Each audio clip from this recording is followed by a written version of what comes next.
I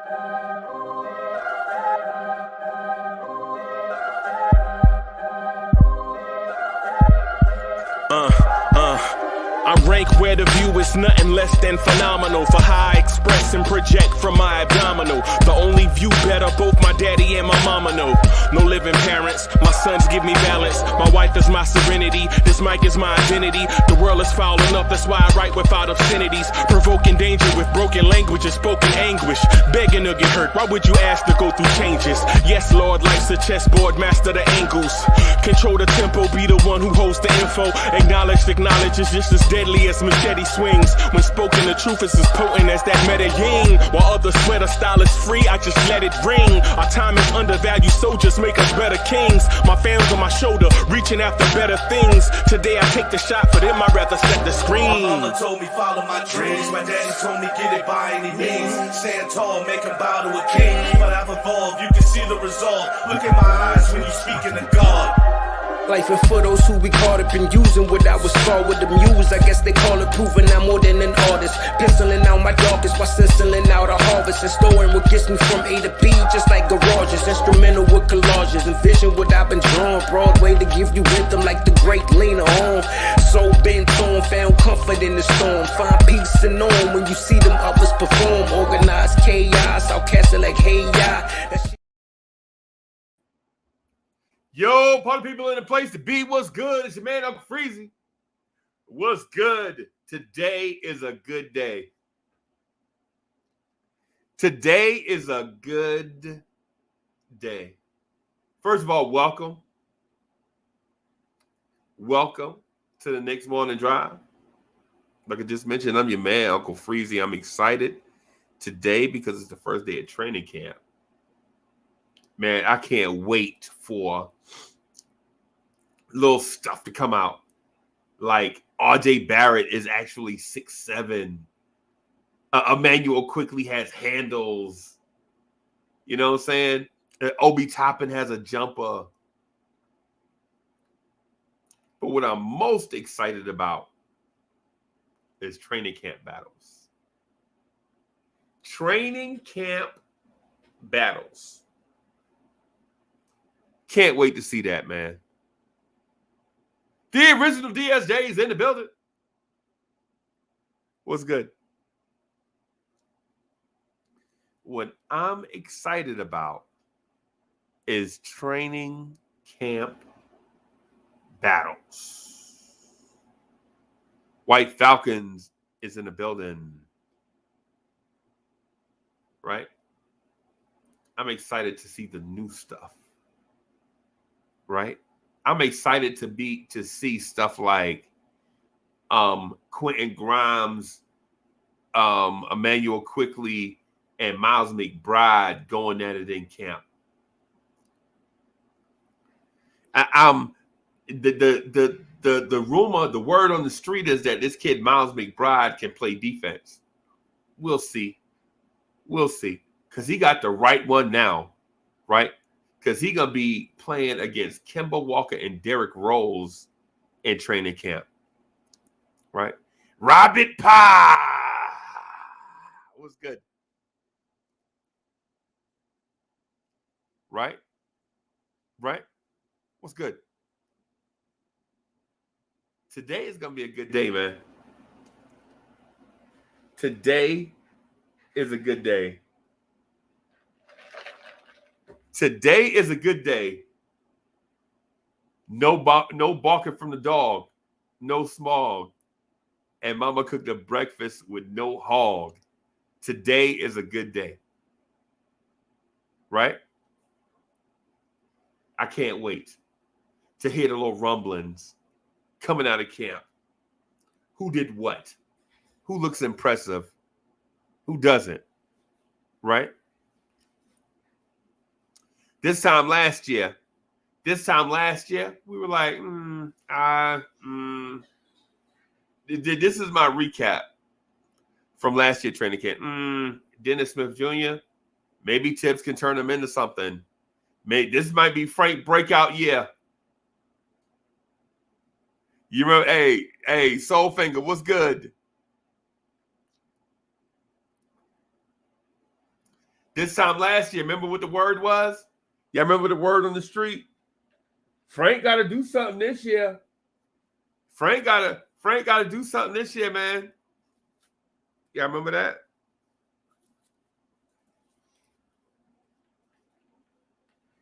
Y'all remember that? Man, I can't believe they re-signed Alfred Payton. I can't believe that Chris Paul didn't want to come here. That was the talk last year, right? Or last season, training camp. I can't believe Chris Paul turned down the opportunity to come here. Him and Tibbs would have been a match made in heaven. Remember that? Man, nah, I'm glad we didn't trade for Russell Westbrook. Remember that? That was the talk last year. Austin Rivers looked like he gonna be the guy. That was part of the talk last year. Who saw that point? Austin Rivers?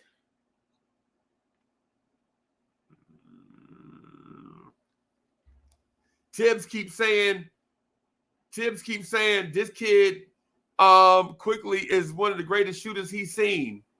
Why he keep saying that about this dude Quickly? Remember that? Drip Moors in the building. This year, we ain't got none of that. We don't have weird questions like that, weird statements like that this year.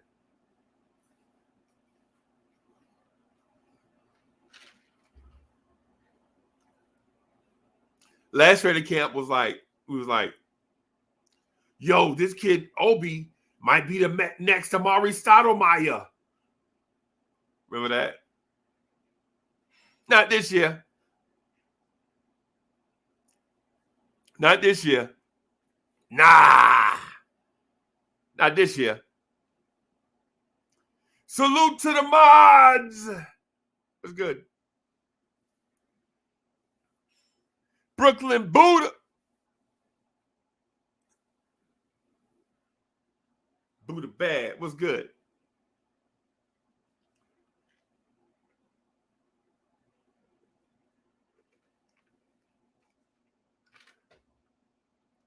This year, I thought some more in line with Derrick Rose came in and addressed the elephant in the room right off rip. Nah, Kemba the starter. Jermaine Royce, JR, what's good? What's good? Now we thinking like, hey,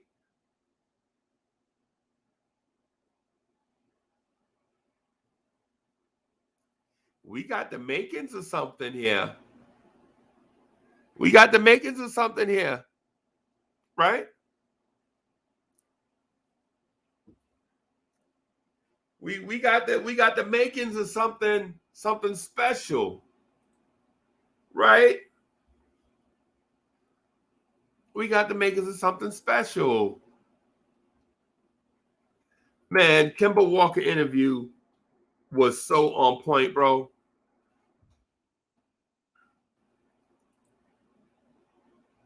We were like,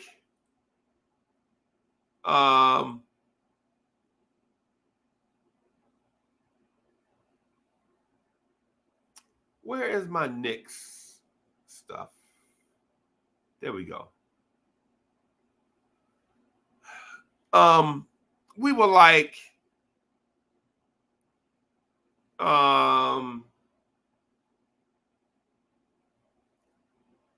Kemba's good, but Derrick Rose might start. Right? There's a lot of stuff. We had a lot of stuff.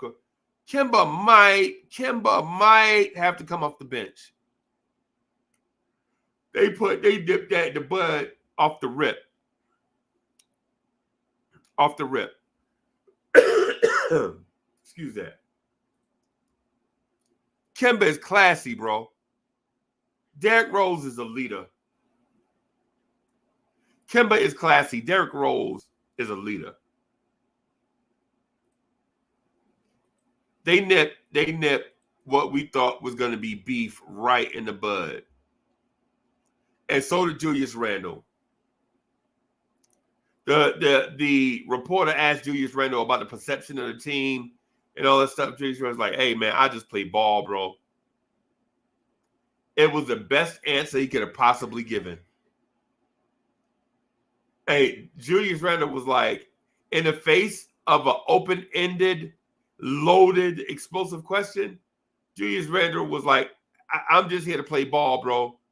The perception of the franchise, I'll leave that to y'all. Right? Right. Bro's crazy. And by Derrick Rose saying what he said, it makes me think if there's some kind of weird trade that happens, Derrick Rose ain't leaving. Worldwide L is in the building. What's good, L? What's good? Where you been, man? Counting money? You must have a lot of it if it take you so long. Unless you rolling pennies.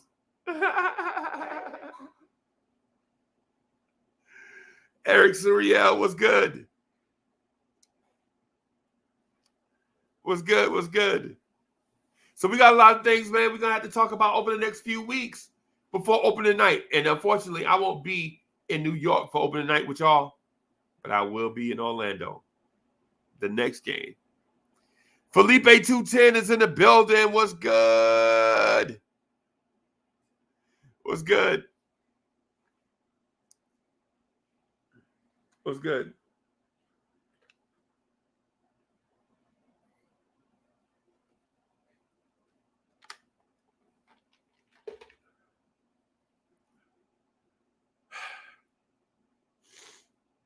So what do y'all think Tibbs is gonna introduce in training camp? I got a series of questions I want to ask y'all. And not to direct the conversation, but I want to ask y'all these questions so that if one seems like it has more weight than the other, then y'all let me know. Right, here's a question for you. What tweaks to the offense do you see Tom Thibodeau installing in training camp this year? You think, is it going to be more free-flowing? Booker D, what's good? Is it going to be more free-flowing than in the previous season? Or do you think it'll be the same offense, just highlighted more because of the skill, the more skill of players, right? And basically what I'm saying is do you think the offense will be more nuanced this year? Or do you think Tibbs is going to run the same thing with better offensive players? Do you think Tibbs is going to emphasize running a little bit more? Old legs don't want to run, man. Old legs don't want to run. Young legs want to run, though.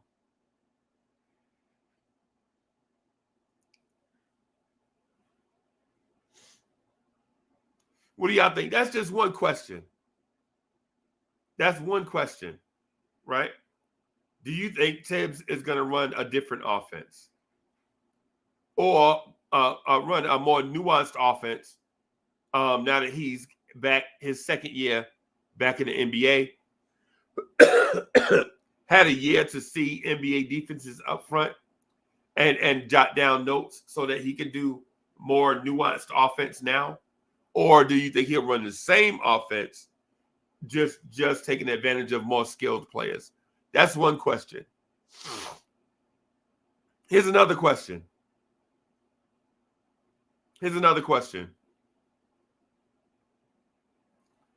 Do you think Tibbs is going to play rookies more this year in support roles? Not development now. Now, because I'm not going to ask you if Tibbs is going to develop rookies on the fly, because I just don't think that's going to happen. But do you think Tibbs is going to run rookies in support roles, fringe minutes, so to speak, to support veterans? Or are these rookies going to get splinters and they're behind. D. Ross, what's good?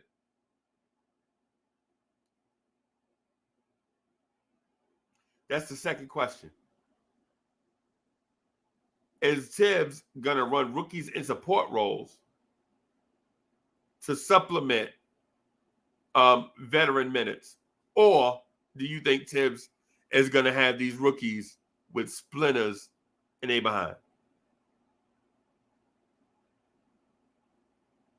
And you can say what you want about rookies needing minutes and all that stuff, but when teams are trying to win, the most important thing is production out of every minute, not development out of guys that might help 4 years down the road.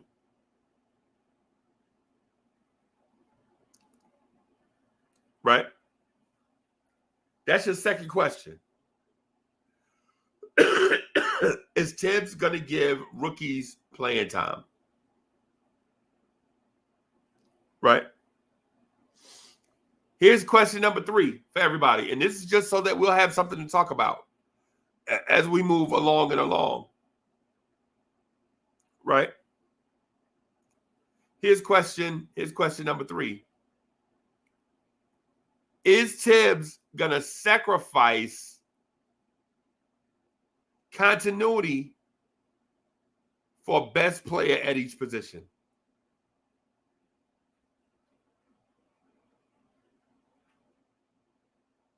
And yes, that's a trick question. Is Tibbs going to sacrifice continuity for the best player available at each position? And be careful how you think about that one now, because it's a trick question. It's a trick question, right? And I've been up all night thinking about, I got like 7 questions. I might just put 3 or 4 out there just for the sake of this conversation. D-Ross said, black coffee, no sugar, with clove and ginger. What is that for?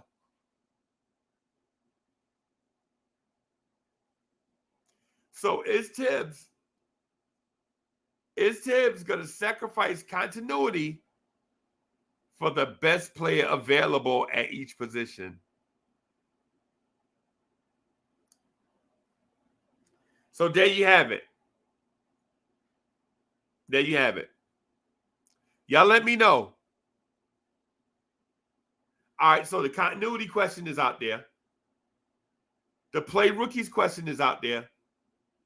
And the Tibbs offense question is out there.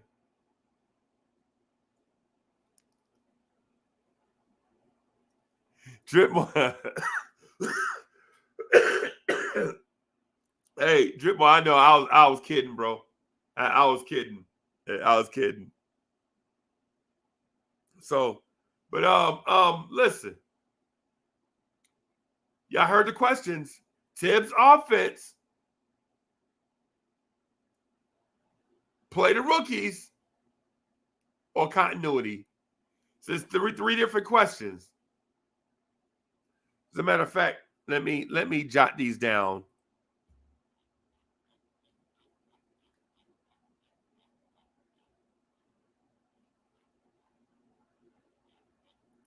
Let me jot some of these down. Because I have front office questions too.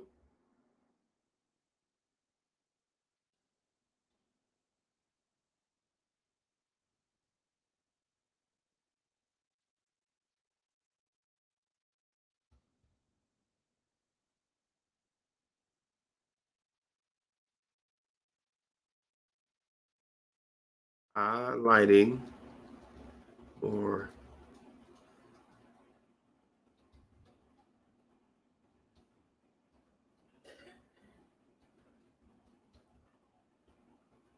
all right. Will Tibbs play rookies in in support roles, not development,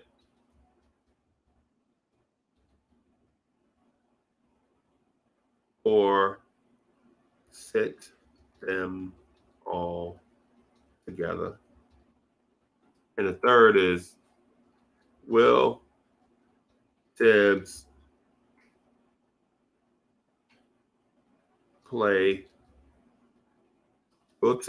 use continuity over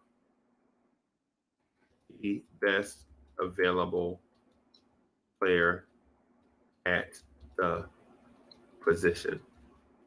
All right. So I got some front office questions too. I got some front office questions.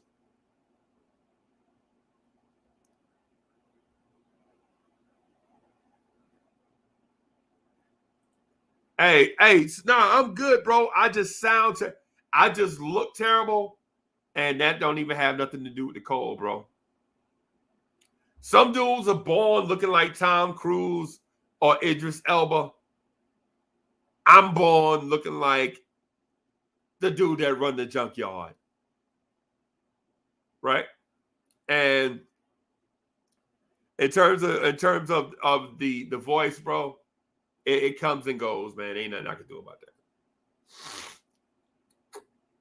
Tell you what we'll do. How about we just run real intense for like an hour and a half, and then I'll go drink some miracle coffee. I'll do that. But I gotta ask y'all these questions, man. I gotta ask y'all these questions because I need y'all answers, right?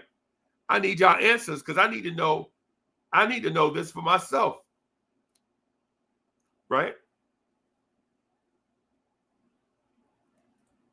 So Eric Suriel says for question number 1, Tibbs running the same offense but more pushing the ball with Kemba.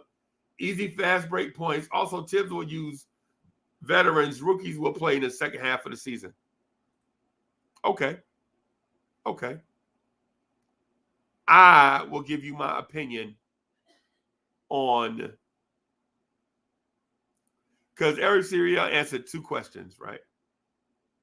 So this is what I think is going to happen,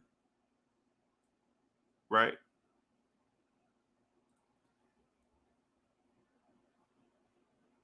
I think Julius Randle is a mismatch. I think Julius Randle is an elite offensive player, right? I think Julius Randle is an elite offensive player, right? And when I say elite, I mean that. I don't think other power forwards in the league can guard Julius Randle one-on-one because he's got 3 things going for him. He's got speed and quickness for a dude 250 pounds, right?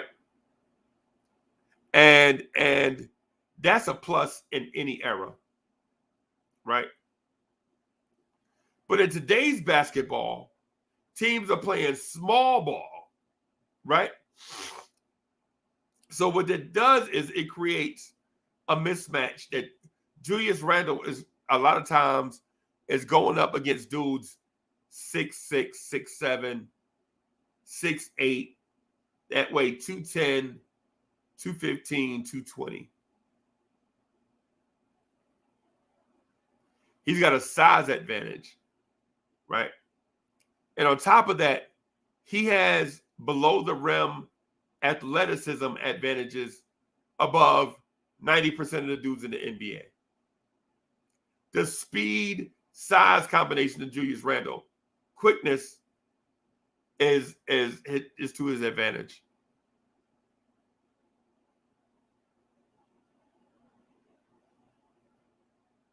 Hey JJ, I see a question, and I'm gonna get to that. Right, I'm gonna get to your question, right? But let me address this first. Right. So here's the thing with Tibbs' offense. I think it's gonna be heavy Julius, but not in the way that you think. Right. I think Tibbs is gonna let Kemba, Derrick Rose, Miles McBride, Emmanuel Quickley, R.J. Barrett all create easy looks for Randle and let Randle convert. T. Williams is in the building. Sergio, what's good? So am I saying Julius is going to be a ball hog? No. What I am saying is he'll take about the same amount of shots, but be more efficient. So we shoot at 45%. I think Julius Randle will be somewhere around 49%, 50%. Right? And he may even be in that range of 50, 40, 85. You know what? Book it. Write it down. Take a picture. I'm saying it right now. Julius Randle will be 50, 40, 85 this year. 50, 40, 85. Write it down. Book it. Book it. That's what I'm predicting. 50, 40, 85.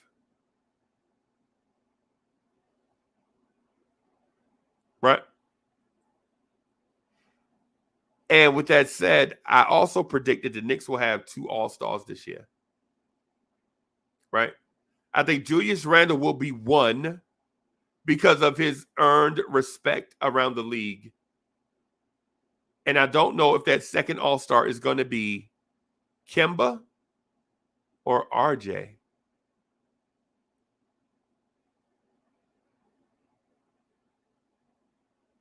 I'm leaning Kemba, though I want it to be RJ. Right?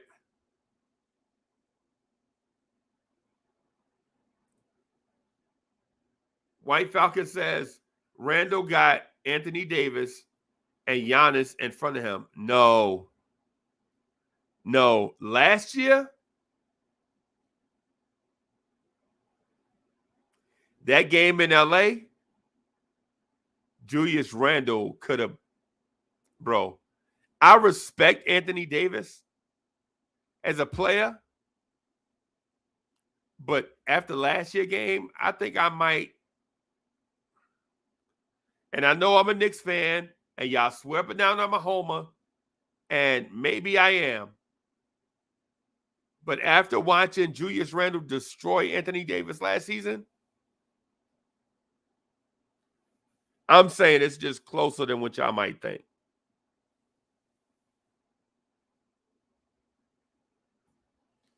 Exactly. Eric Surya, AD, Anthony Davis never needs help until he faces Julius Randle. And the funny thing is, Julius Randle used to be his backup. Kind of like how Luther Vandross used to sing backup for Patti LaBelle. And she out there singing, and everybody was like, well, who was that behind you? Yeah. Like that. Straight like that.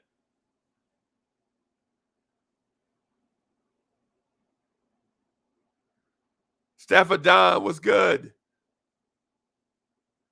What's good with you? Chuck Allen, what's good? Hey, JJ, I saw your question. I saw your comment, bro. I'm going to get back to it, all right? JJ says, my question is, are you concerned about us likely being downgrading with defense and starting 5, replacing solid defenders in Alfred and Bullock with Kemba and Fournier? It gives and takes. No. I'm not.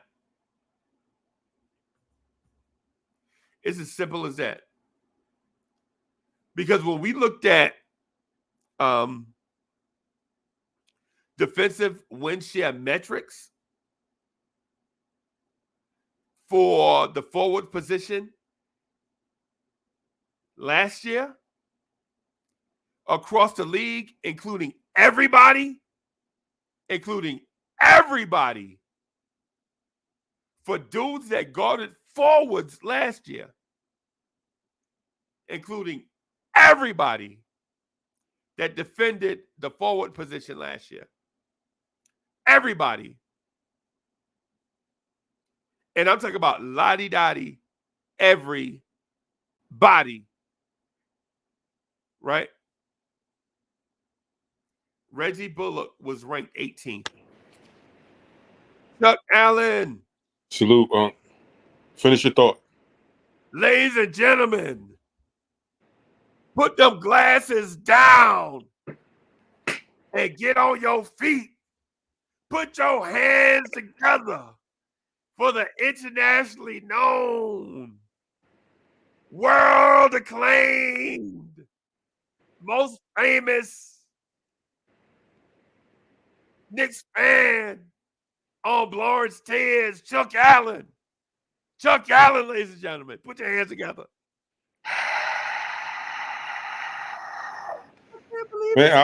Man, with that intro, I almost want to bust out with I believe the children are our future. Randy Watts, ladies and gentlemen. Randy. Wow. Randy Watson. Yes. So, Finger, what's good? Salute. What's good? What's good? What's happening, fellas? Yeah, hey, chilling, bro. Chilling. Good. So I was just so JJ asked a question about am I concerned about the Knicks downgrading the defense by you losing Elfrid Payton and what's the other guy? Reggie Bullock, right? And replacing them with Kemba Walker and Evan Fournier.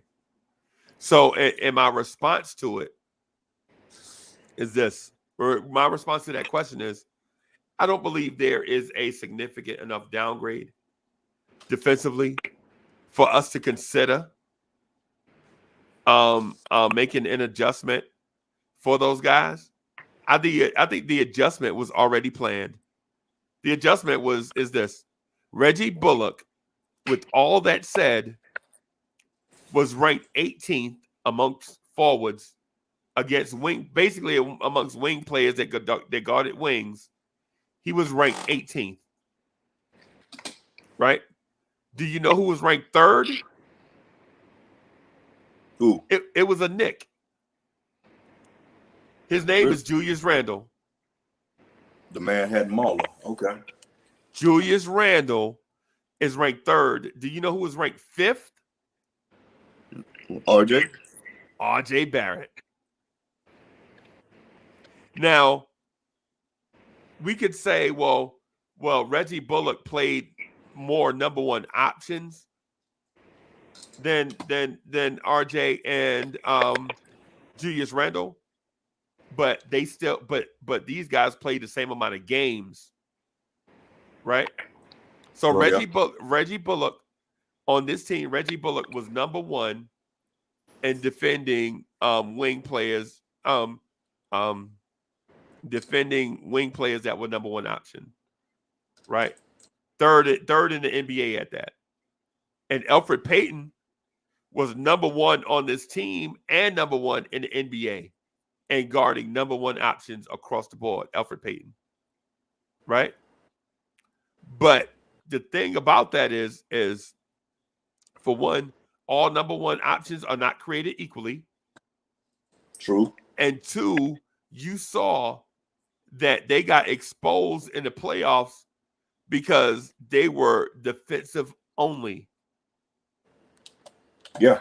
And in their role with this team where they had to be two-way players, they were not two-way players, and that's why they're not here. It's as simple as that.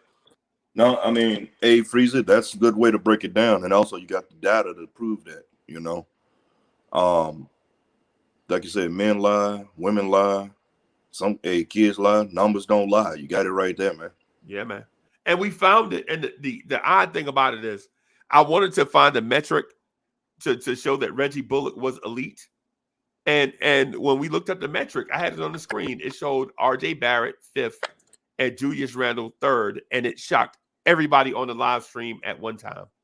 Well, you know, a lot of it is because we saw Reggie always pulling the main player, the high score player. Right. So and normally, you know how it goes, you put your best defender on the best player. Right. This is the way you're looking at it. Right. I appreciate everything Reggie did because he did step up, but as far as being a starter, Reggie was never a starter. Right. You know, right. But he did contribute, but then he was a liability pretty much offensively because you ran him off a spot. What did he do? Right. And so you know? the thing with Reggie Bullock and Elfrid Payton is this. It's as simple as this. They are not quality NBA starters. Did they contribute a lot? Yes. They contributed a lot, but they are not quality NBA starters. And you know, you don't want to shoot, you know what I'm saying? You don't want to try to disrespect somebody. I'm not doing that. But Reggie Bullock was not a starter anywhere he went. And he got here and he started. Because even when he was drafted by the Clippers, he wasn't like that. Yeah, he waited on the bench for years with the Clippers. You know? I mean, we brought him in because his shooting, and we held on to him because he could hit, but the thing is, he's more of a spot up shooter. Right. You know, and there's been times before we've looked at the games and like, man, why you just didn't put it on the floor and go to the rack? That's just not his game. The Lakers game that we lost, bro. The Lakers game that we lost, they anticipated the pass out to Reggie Bullock for three, and he caught it and took off, and he could have went to the basket and dunked, but he pulled up for a awkward 13-footer on the run and missed. That lets you know right that he's not a ball handling guard, bro. What NBA play is gonna pass up a dunk for an awkward 13-foot jump shot? Bro, well, you know, that's what you see a lot of nowadays. Yeah. You know, that's really like basketball one-on-one. If you got that lane, take that joker to the rack. But and think about it. What 6'6" guard passes up a dunk for an awkward 13-foot jumper with your feet not set with the game on the line? Ain't that like everybody dream? Ain't that your dream? A dunk to win the game? Yes. And you a 6'6" guard, 6'6" out of North Carolina? Bro, I thought 6'6" guards out of North Carolina knew how to dunk. I mean, I can name a couple. Me too. I can name a couple 6'6" guards out of University of North Carolina that can dunk. Right? The first one comes to my mind is Vince Carter. And then the second one is Michael Jordan. Bruh, I mean, what's happening?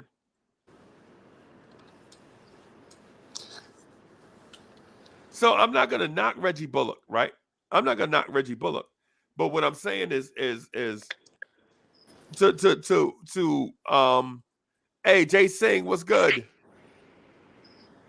What I was getting at is what JJ asked is this. So he asked if I'm thinking that the defense is going to suffer. I think that's the gist of the question. Right. So what do y'all think? I think it's going to honestly be the same. I think people think it's going to be this dramatic drop off, but if Reggie Bullock by the metrics wasn't considered an elite defender, maybe his reputation preceded him, and because he would take the number one assignment and do his best, that Reggie, his defense is just he's never completely erased a guy in a quarter, like no points, no rebounds, contributed nothing to the flow of the team. Reggie didn't do that. Reggie's not that. Elfrid Payton had some games where he looked elite, where he was getting steals, where he was making it difficult for guys.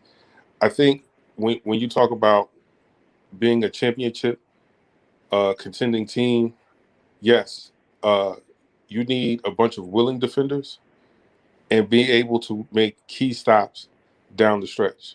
Because we can't say that the Golden State Warriors was a tremendous defensive team, or even any of the LeBron-led teams were tremendous defensive teams. They just made key stops at the right time.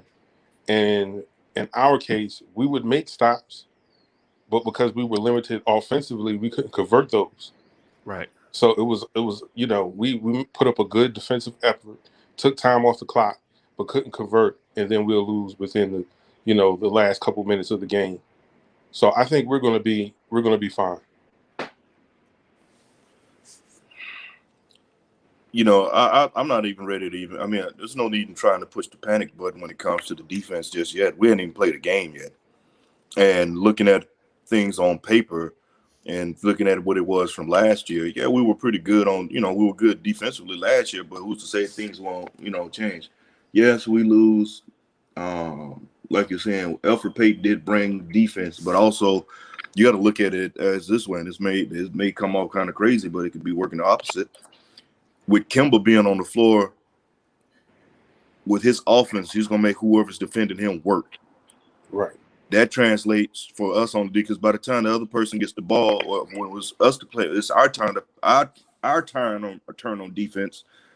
You've been working all this time to stay in front of Kemba and trying to slow him down, and even you had to stick. Now you got to defend Evan Fournier to slow him down.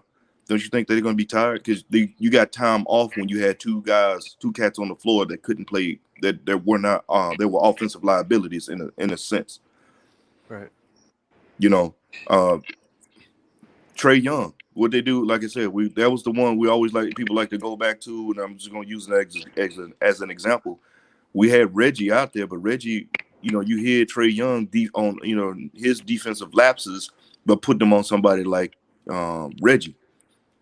Right. Now you can't do that.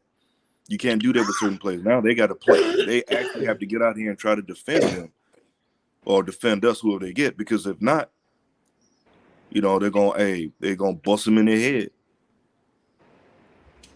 Right. I think the thing with Reggie Bullock is this, and I'm gonna say this because I respected his effort. I think the thing with Reggie Bullock is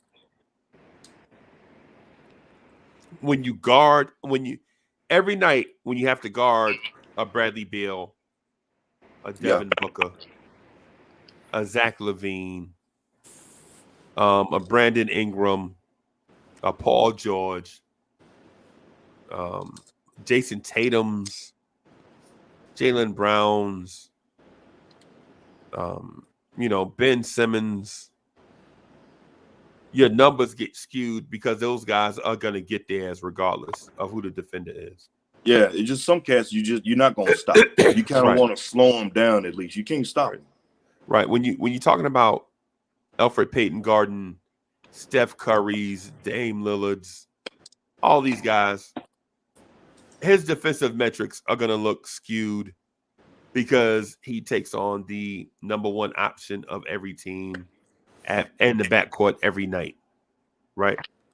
Shooting guard or point guard, it don't matter. It don't matter.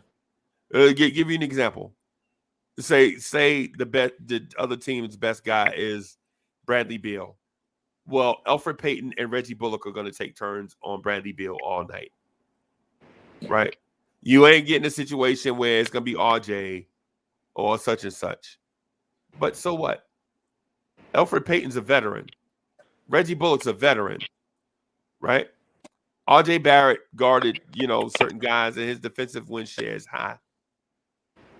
And Elfrid Payton and Reggie Bullock took L's in terms of sacrificing for the team. It looks like their defense is not good. It was good, but they played great against great offensive players every night. It happens. It happens, man. So in terms of what our defense is going to look like, I think it's going to look the same. Right. My fear is that this thing with Mitch is going to linger too long and Mitch might be a role play off the bench. Talking about dealing with that foot. Dealing with the foot, dealing with the weight, and not being able to condition himself during training camp. Because it's like what Jerome Bettis said one time, man. Jerome Bettis said, I'm the Hall of Fame running back for the Pittsburgh Steelers. People may not remember. But Jerome Bettis said, man, they were like, Bus, look like you put on some weight. He was like, bro, I can condition and train all I want. But there's nothing like game speed. You got to get in the game to get in shape. You know what I'm saying? You got to play. He's like, I do all these things on treadmill and all that stuff, and it's not the same. You know, you got to play to get in shape. And so I think that's what it is with Mitch, bro. Because if Mitch come out there at 275. See, and I worry about that too. I'm with you on that, Freeze. I worry about that too. I'm just, giving it time before, because, we have nothing that's gone. But when saying there wasn't tips to say he's at a point where they wanted him to be. He's progressing along. He's just not ready now. Right. But I always think of Yao Ming, because that injury cut Yao Ming's career short. Quick too. You know who else? And I was talking to I want to say it was me and Alawaz. Me and Alawaz were chopping it up, and he brought up Rick Smits. Remember the Rick Smits? Same thing with him, his feet. Yeah. You know who else? Sam Bowie. Oh. Sam Bowie, yeah. Yeah, man. Because the thing is, when you're that tall and that freakishly athletic, yeah, man. So I'm sorry, Chuck. Oh no, I was just going to add Yao Ming. Yao Ming broke his foot, and he was never the same. Never after that. Nah, man. These dudes, man, listen. And it don't even have nothing to do with foot size either. It's about the stress that you put on your feet. Right. So, yeah, man. It's a concern, man. That big men, big tall cats like that with that weight and that foot, man. Like you said, your feet are your foundation. You got to take care of them, man. Feet, knees, all that's got to take care of that. You know who else had foot problems? Like Kevin McHale. Yeah, he did. Yeah. Yeah, Kevin McHale played the whole playoffs with a broken foot. Yep. He didn't let people know. People were like, man, McHale is slow. He was slow, but still, he was like playing with a broken foot. But yeah, man, that's my concern, is that Mitch won't be able to get right. That's my concern in terms of this defense, because I think the defense can still has the possibility of being elite, right? But not without Mitch. Mitch is the linchpin to that defense. Yep. Yeah. And so the thing with Nerlens Noel is Nerlens Noel won't get hurt and miss extended time. He didn't last year. But that so-and-so get hurt in games. Yeah. You know what I'm saying? Yeah. Every game he land awkward, bang something, and then you see Taj run into the table, and you're like, oh, God, dog it. And it'd be something that hurt him enough to make him miss like 15 minutes of game action, and then you see teams get right into the pick and roll against Taj, and you like, oh my God. And I love Taj, bro. I love Taj. Yeah. I ain't gonna lie, but Father Time is undefeated, bro. But Todd, I look at Taj as that bench, that behind the scenes coach, because Tibbs one of two cats that knows his system. Who knows his system that's playing now better than those two? You can't get Jimmy Butler. So, and you got those two. You're not bringing back Joakim Noah. You ain't going to get Tony Snell. Don't say stop saying that name. Like, what are we doing? Tony Snell name is coming up. Really, you're wrong for that one. You wrong for that, Tony. I'm just saying, bro. I used to drive Hoodie Cab mad with that. You know what I'm saying? Yeah, I mean, because in a way, Taj is turning into Ayudonis Haslam. Yeah, and I would appreciate that too. I like that. Yeah, I mean, and the thing is, he's teaching. He works with the cat. He was working with the young fellas when they came off. And remember, Obi had that on. There's one game he messed up bad, and Tibbs snatched him out like Sandman at the Apollo. At the Apollo, right? Yeah. And first person there, Randle came out, gave him a pat, but who was right there at the bench waiting on him? Taj. Put his arm around him, sat him down, and started working with him. Yeah. And then you saw next game, you saw a different Obi. He started, working. But that's what you need with a guy like Taj. I really don't want to see him out there burning those kind of minutes because, like you said, that's a lot on the body. And Taj is going to give us what he can. Taj got, in my opinion, last year, Taj had 10 good minutes in him. And once he crossed that good 10 minutes, man, he was through. He looked like he looked like a lost old man. Like, and I'm not making no fun of nobody, right?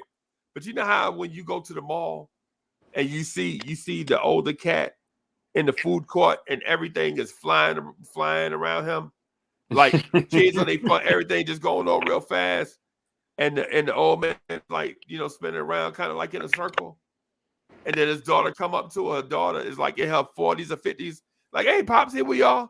You're like, oh, yeah, I was looking for y'all. Yeah, that's what Taj look like. And no disrespect, because we all hope that we get older and be in that spot. Right? Yes, that means you have lived. So I'm not shading nobody. Right? But Taj was once the young bouncy big. Remember that? Taj used to be the young bouncy big one time. Yeah. Yeah. And one time he was the playoff tested vet. Right. But now he's the old man. Right? And so he's fortunate. You know what I'm saying? But the thing is, I don't want to see Taj, because last year Taj had 10 good minutes in him. This year, my fear is that number has decreased even more. Well, Father Time is undefeated, man. Father Time is undefeated. Because I saw Sugar Ray Leonard lose to Terry Norris. You know what I'm saying? And I was like, Sugar Ray Leonard should never have lost to Terry Norris. But Sugar Ray Leonard boxed past his prime. Right. It's like when me and Anthony D was talking about Muhammad Ali losing to Larry Holmes. Yeah. Right? Yeah. Larry Holmes beat Ali to pieces. And it's not Larry Holmes' fault for being the young guy. It's Ali's fault for taking that fight as an old guy. Right? But at the same time, Ali did it to Sonny Liston. You know what I'm saying? Ali was a young guy, young bouncy guy. So what I'm saying is I'm not knocking Taj. What I'm saying is Mitch, you got to get healthy, bro. Mitch, you got to get healthy and you need to come make your presence felt. Not just get healthy, stay healthy. Stay healthy, bro. Stay. I don't need him to shoot threes. I don't need him to do a crossover, bro. I just need him to stay on the court. Because his presence changed just lots of things. I'm not gonna lie, I would like to see him develop some kind of little post move. Maybe, Nerlens will at least try to, Nerlens got that little poot shot that he shoots about 8 to 10 feet out. Yeah. And I mean, it doesn't always go, but it's something to let the defense know that he keeps them honest. But if Mitch, because he was as athletic as he is, man, if he had some kind of little post move, man, if he could develop a sky hook, the Kevin Willis jump hook, up and under drop step, something. You know what? Other than just lobs and putbacks. If Mitch had a 2-dribble move to the basket, he averaged 16 a game. Yeah. Because all he had to do is catch it. And this is the thing. I don't know why bigs do it, but bigs fall for the pump fake more than any other player on the floor. Let me ask you fellas this. Let me throw this out there. Do you think since the change of time, do you think that the development of big men is really falling to the side with the changes of the time? No. I think it's always been that way. It depends on the big man, because take someone like Tyson Chandler. Tyson Chandler came into the league 17, 18 years old. Where was his development? He was supposed to learn those post moves on his own as a 17-year-old in high school. No. Or was the coach supposed to teach him how to drop step, how to go over his shoulder, how to throw hook shots, how to pump fake? That was never taught to him. And once he got in the pros, it wasn't taught to him. There are a bunch of big men that don't have anything to offer other than their ability to take up space in the paint.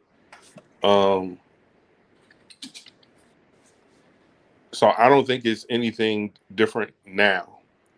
I think it's more glaring because at least before you had more skilled guys versus the guy who's going to give you fouls and play hard defense. You had guys that could put the ball on the floor, back to the basket. You had a lot more of them back in the day. Now, not so many. You have your Joel Embiid, you have your Jokic's, you have your Cats, and so forth. Guys are just trying to get to that bag. So if that bag is throw it up and let me go get it, that's what they focus on. You know what I mean?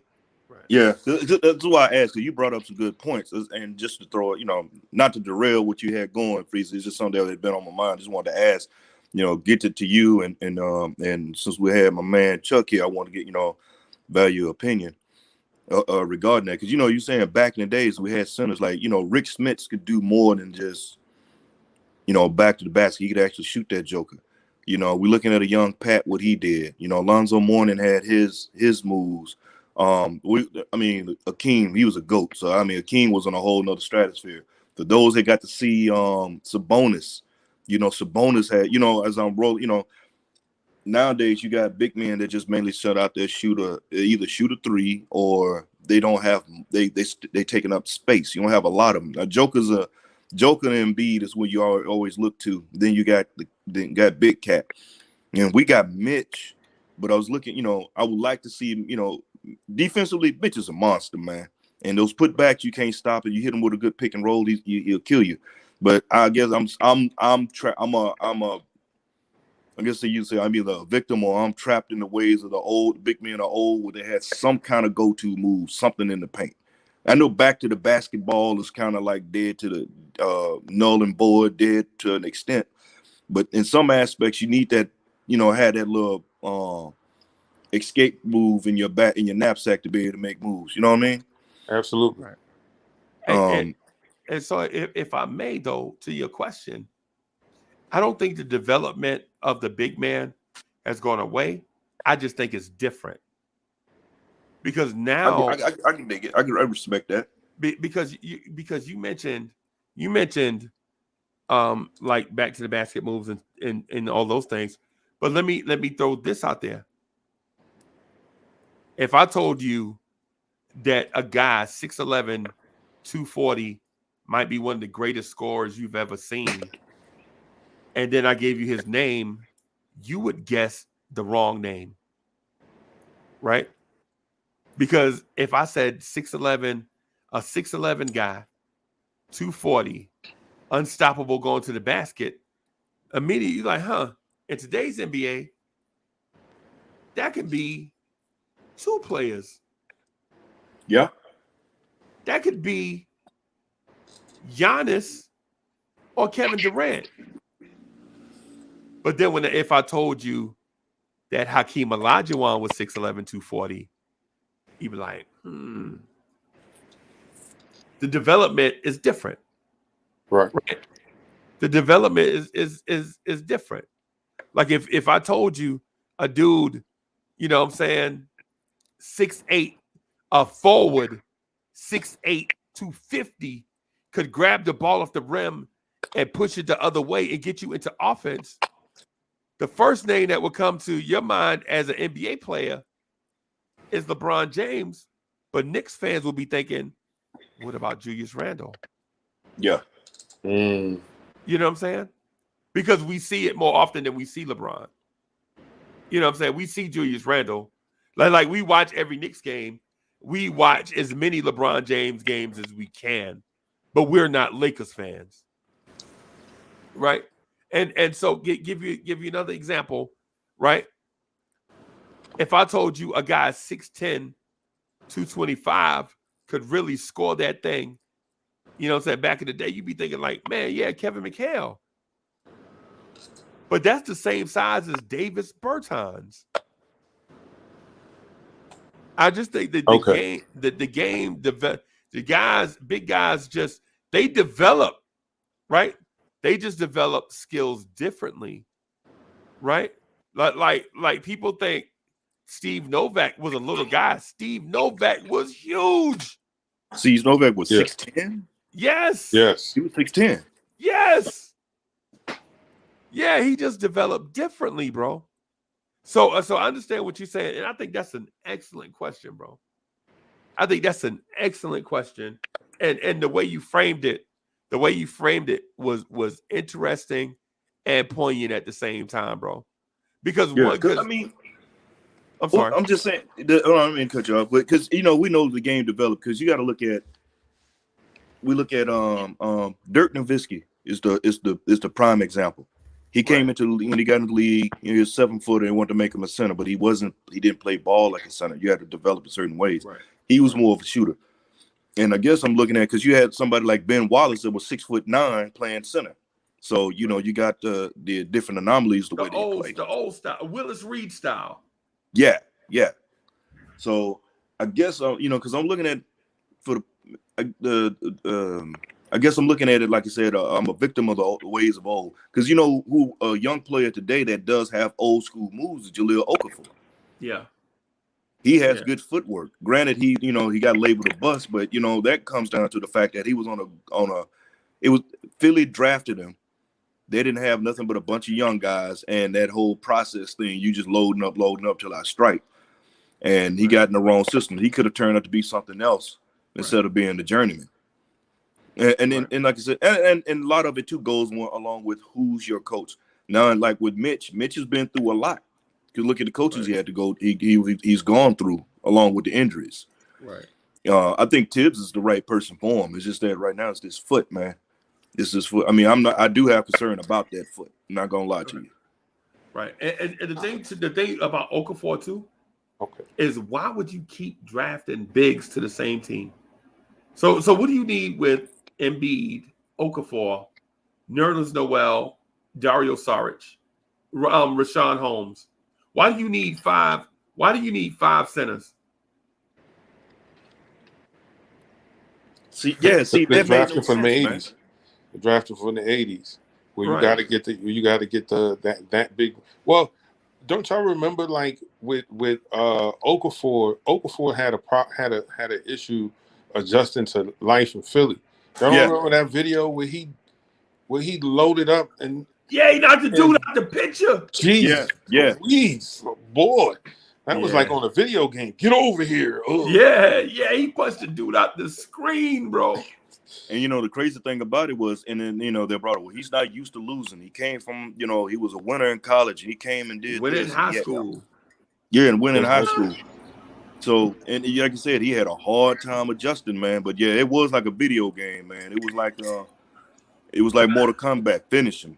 Right. And I think the thing that messed him up is Joel Embiid was hurt. Mm-hmm. Nerlens Noel was rehabbing off a torn ACL. Because Nerlens Noel probably would have been the number one pick in his draft. Right? He'd have been the number one pick in his draft, but he tore his ACL going into the SEC tournament. Nerlens Noel was a beast at Kentucky. People don't remember that. Yeah, he was he was killing them on the blocking everything. His defense was a monster. Right. But the thing about Nerlens Noel, we didn't know then, we know now, is Bro, the dude has no hands. No hands. Mitch has hands but no handles. You know what I'm saying? Like once he gets the ball, what he gonna do with it? Like a dog catching the car.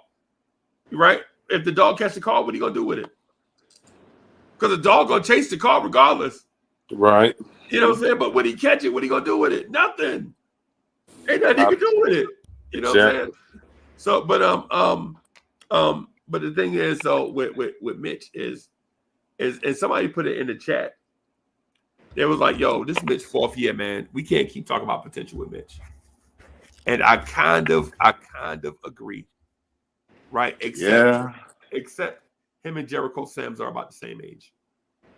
So if you say Jericho Sims has time to do some such and such, so does Mitch. You have to give Mitch a pass. Mitch played no college ball. Right. Mitch sat out a whole year. Get out my head, Chuck. We don't know who. Like, I look at the guys from Mitch's video clips where he's shooting and working in the gym, and I'm thinking to myself, if these were the guys he was working out with before the NBA, well, what type of development did he really get? Because it seems like it was all based on his athleticism, and his athleticism got him to the next level. Yeah. He showed a lot of immaturity. So yes, we got to give him a minute to understand the NBA, learn, really embrace his role, and then develop from that role that he has. Like a lot of the players today aren't necessarily Swiss Army knives. Right. Like they're specialists in I'm a fork, I'm a spoon, I'm a butter knife. But I'm not that little device where I can do a little bit of it all. I can play defense. I can shoot mid-range. I can shoot the three. I can play in the post. Like you don't really have those guys too much. And then some of the guys that have those extra skills, you have to realize a lot of them came into high school 6'3", and by the time they're a junior, they're 6'11", and you're like, wait, what? How in the world?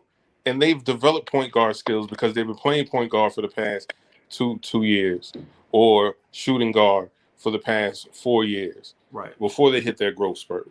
Right. And you know what? I'm gonna tell and I'll tell you a personal story, right? So what happened was with me was I played basketball at Whitney M. Young Junior School, right? PS15 in Jersey City, right?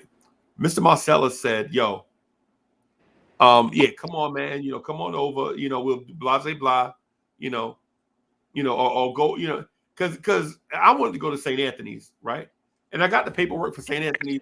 St. Anthony's was like, basically, you're a smart kid, but we don't have a place for 5'8" shooting guards here. You know what I'm saying? Mm-hmm.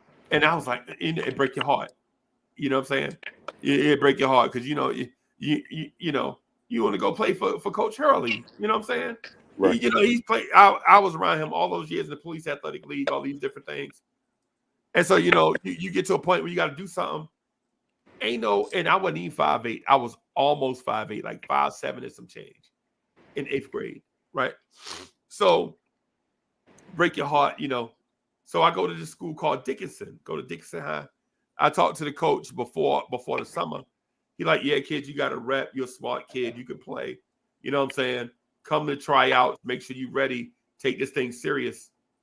Well, when I get there, Chuck, I grew 6 inches over the summer. I was not an almost 5'8" kid. When I got there, I was 6'2", right? And he was like, he called my name. He was like, Uncle Freezy. And I'm like, hey, here I am. He's like, no, I'm looking for the kid from the hill off Greenville, the dude from Van Nostrand. It's me, man. And he like, what? It's me. He like, did you grow? I was like, yeah, I grew 6 inches. And I said it so casual, like it happened to everybody. Like, yeah, I grew 6 inches over the summer. He's like, what? And he was like, nah, stop playing. So I got there with the same all the outdoor skill, because I played at the YMCA, I played in elementary school and all this stuff. So I got the same little rudimentary skills, you know what I'm saying? Except I could shoot. I learned how to shoot over the summer. Because the knock on the dudes from the hill was they could play. This is the thing. Tell me if you heard this before about dudes from the tri-state area. Man, they can dribble their behind off, but they doggone can't shoot. They can't shoot. That was the thing. They can dribble, but they can't shoot. They can play, but they can't shoot. When I got there, I had shot the whole summer. All summer long, all I did was shoot. I had my little brother rebound for me. All I did was shoot. So I got there. He ran these little plays, and I was just knocking down the little safe shots. I wasn't trying to do nothing spectacular. Just being fun. He was like, "Hey, you grew 6 inches." I'm like, "Yeah, I told you that when I first got here." He's like, "But you grew 6 inches over the summer." and the funny thing about that is in high school, I only grew another inch. So in 9th grade, I was 6'2". When I graduated, I was 6'3". And then I joined the military and then grew 2 more inches, which is weird.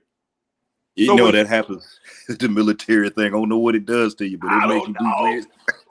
It's all those shots in boot camp, man. It's the shots in boot camp. Yeah. So when you hear these things about and I said that to say, like, when you hear these things about kids growing, I have experienced that. Like Anthony Davis was a 6'3" point guard in high school, right? And then he was a 6'5" shooting guard, and then a 6'7" center as a junior, and then a 6'11" center as a senior. So the dude grew 7 inches in high school. Bro, that's crazy. Yes. Right? So, it is what it is. It's crazy. I was in high school. I used to look at cats like you and be like, I wish.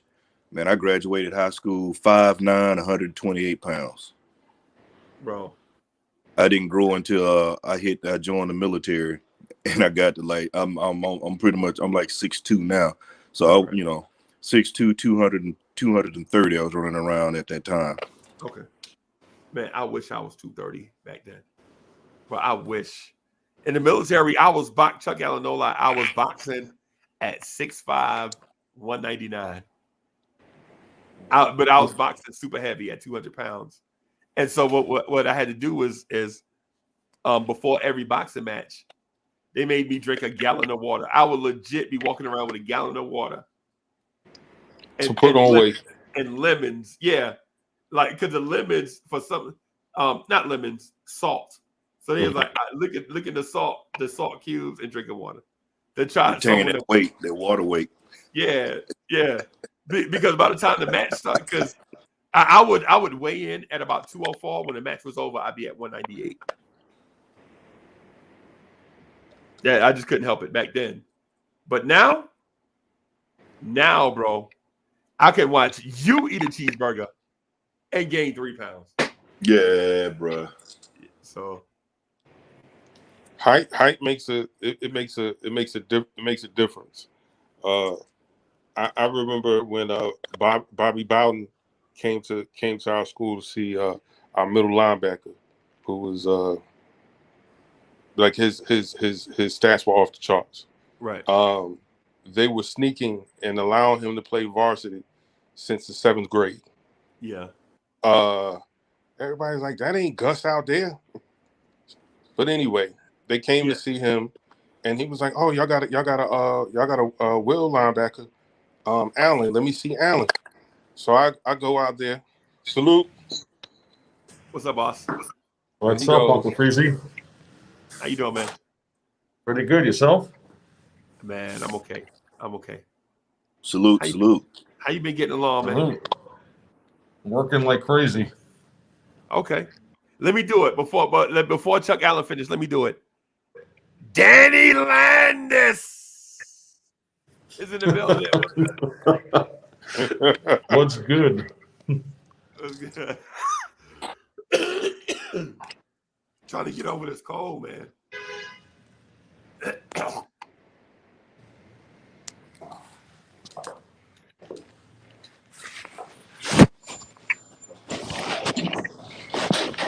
So I go out. I'm kind of hyped. Like, oh snap, Florida State. Like I didn't have, up until that point I had people maybe like Liberty, Bethune-Cookman, Edward Waters, all those places looking at me. And as soon as I walked out there, he was like, unless you hit a growth spurt over the summer, you can't play linebacker for me, and just walked off. Right. Walked off. And then nothing else. There was nothing left to that conversation. Right. Nothing else. I was like, oh, okay. 5'8", 190, okay. Yeah, man. You ain't playing D1. No. No. The assistant coach was like, asking what was my 40 speed, maybe strong safety or corner or something like that. Right. Man, I would have got roasted at corner. Yeah. Right. Right. No doubt. So, but the thing with the height and size thing, though, it does matter in the NBA. But to the point though that Soulfinger was making, the skills are there for these guys. They just do things different, right? They just do things different. These guys nowadays, man,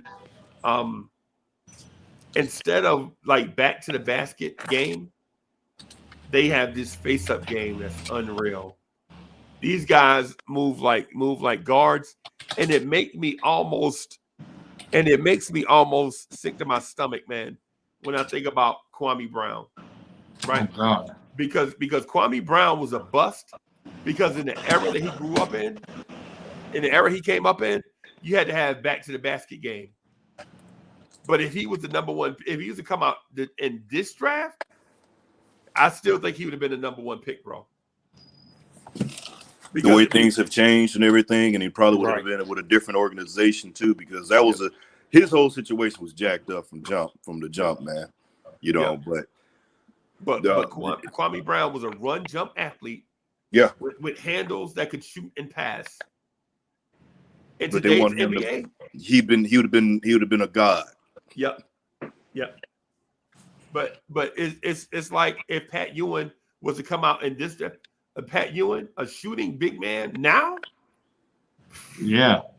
If Pat was to come out now, he'd be better than Joel Embiid right now. Did you hear what he said, Uncle Freezy? He said if he was playing right now, he'd dominate in the NBA. Right, because you can't touch him. Man, you can't look. If you have bad breath, you get the technical, man. Right. Oh, shoot. Brush your teeth. Right. Yeah, man. So, man, these guys now, to your points, Soulfinger, the skill sets are different, but these guys work just as hard on their game as dudes did back then. They just do things differently. Right. Because Dirk was 7 foot 240. Yeah, and he was about to get labeled a bust because he didn't play that post game like that because of the way he shot. And just because I was, like I said, looking at the centers we have today, a lot of them, I mean, a good majority, it's pretty much the same across the board. Some different things, different strokes, different folks. Embiid, monster. But we talk about the Joker now, but people aren't looking at the Joker like that, man. You like, man, who is this lumpy cat, man? He used to be Plumlee and Nurkic backup. Yeah. In Denver. Nurkic knock on him is he can't stay healthy. But in terms of, man, Nurkic to me is the best screener in the game, bro. Yeah. I like Steven Adams. But Nurkic, bro. Steven Adams remind me more of a throwback player. Oh, GI, salute. Salute to the family. I just want to come in and say hi and let them fall in place. But salute to the family. Today's the first day, baby. We out here in our arms, baby. Hold on. First day of camp, we showed up. Yeah. Training camp ready, baby. It's a new season. A new season. A new season is amongst us. We training camp ready. Listen, I'm a little concerned about Mitch. I heard y'all, and y'all were on point. The only problem as it relates to Mitch, y'all want to give it more time. How much are y'all willing to pay? And that's just a rhetorical question. We'll see as this season plays out. But how much are we going to pay for that more time? The other stuff, man, I love what Kimba and Rose said yesterday. I think they get it. Hopefully the young boys can continue to develop and fit in because they're going to get moments. It won't be every night. Yes. And I guess that's the hard part.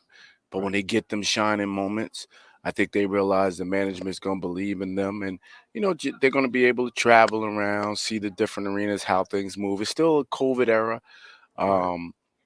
But it's today's the day, you know. Today's the day, you know. I gotta admit, this was the shortest off season ever. Yeah.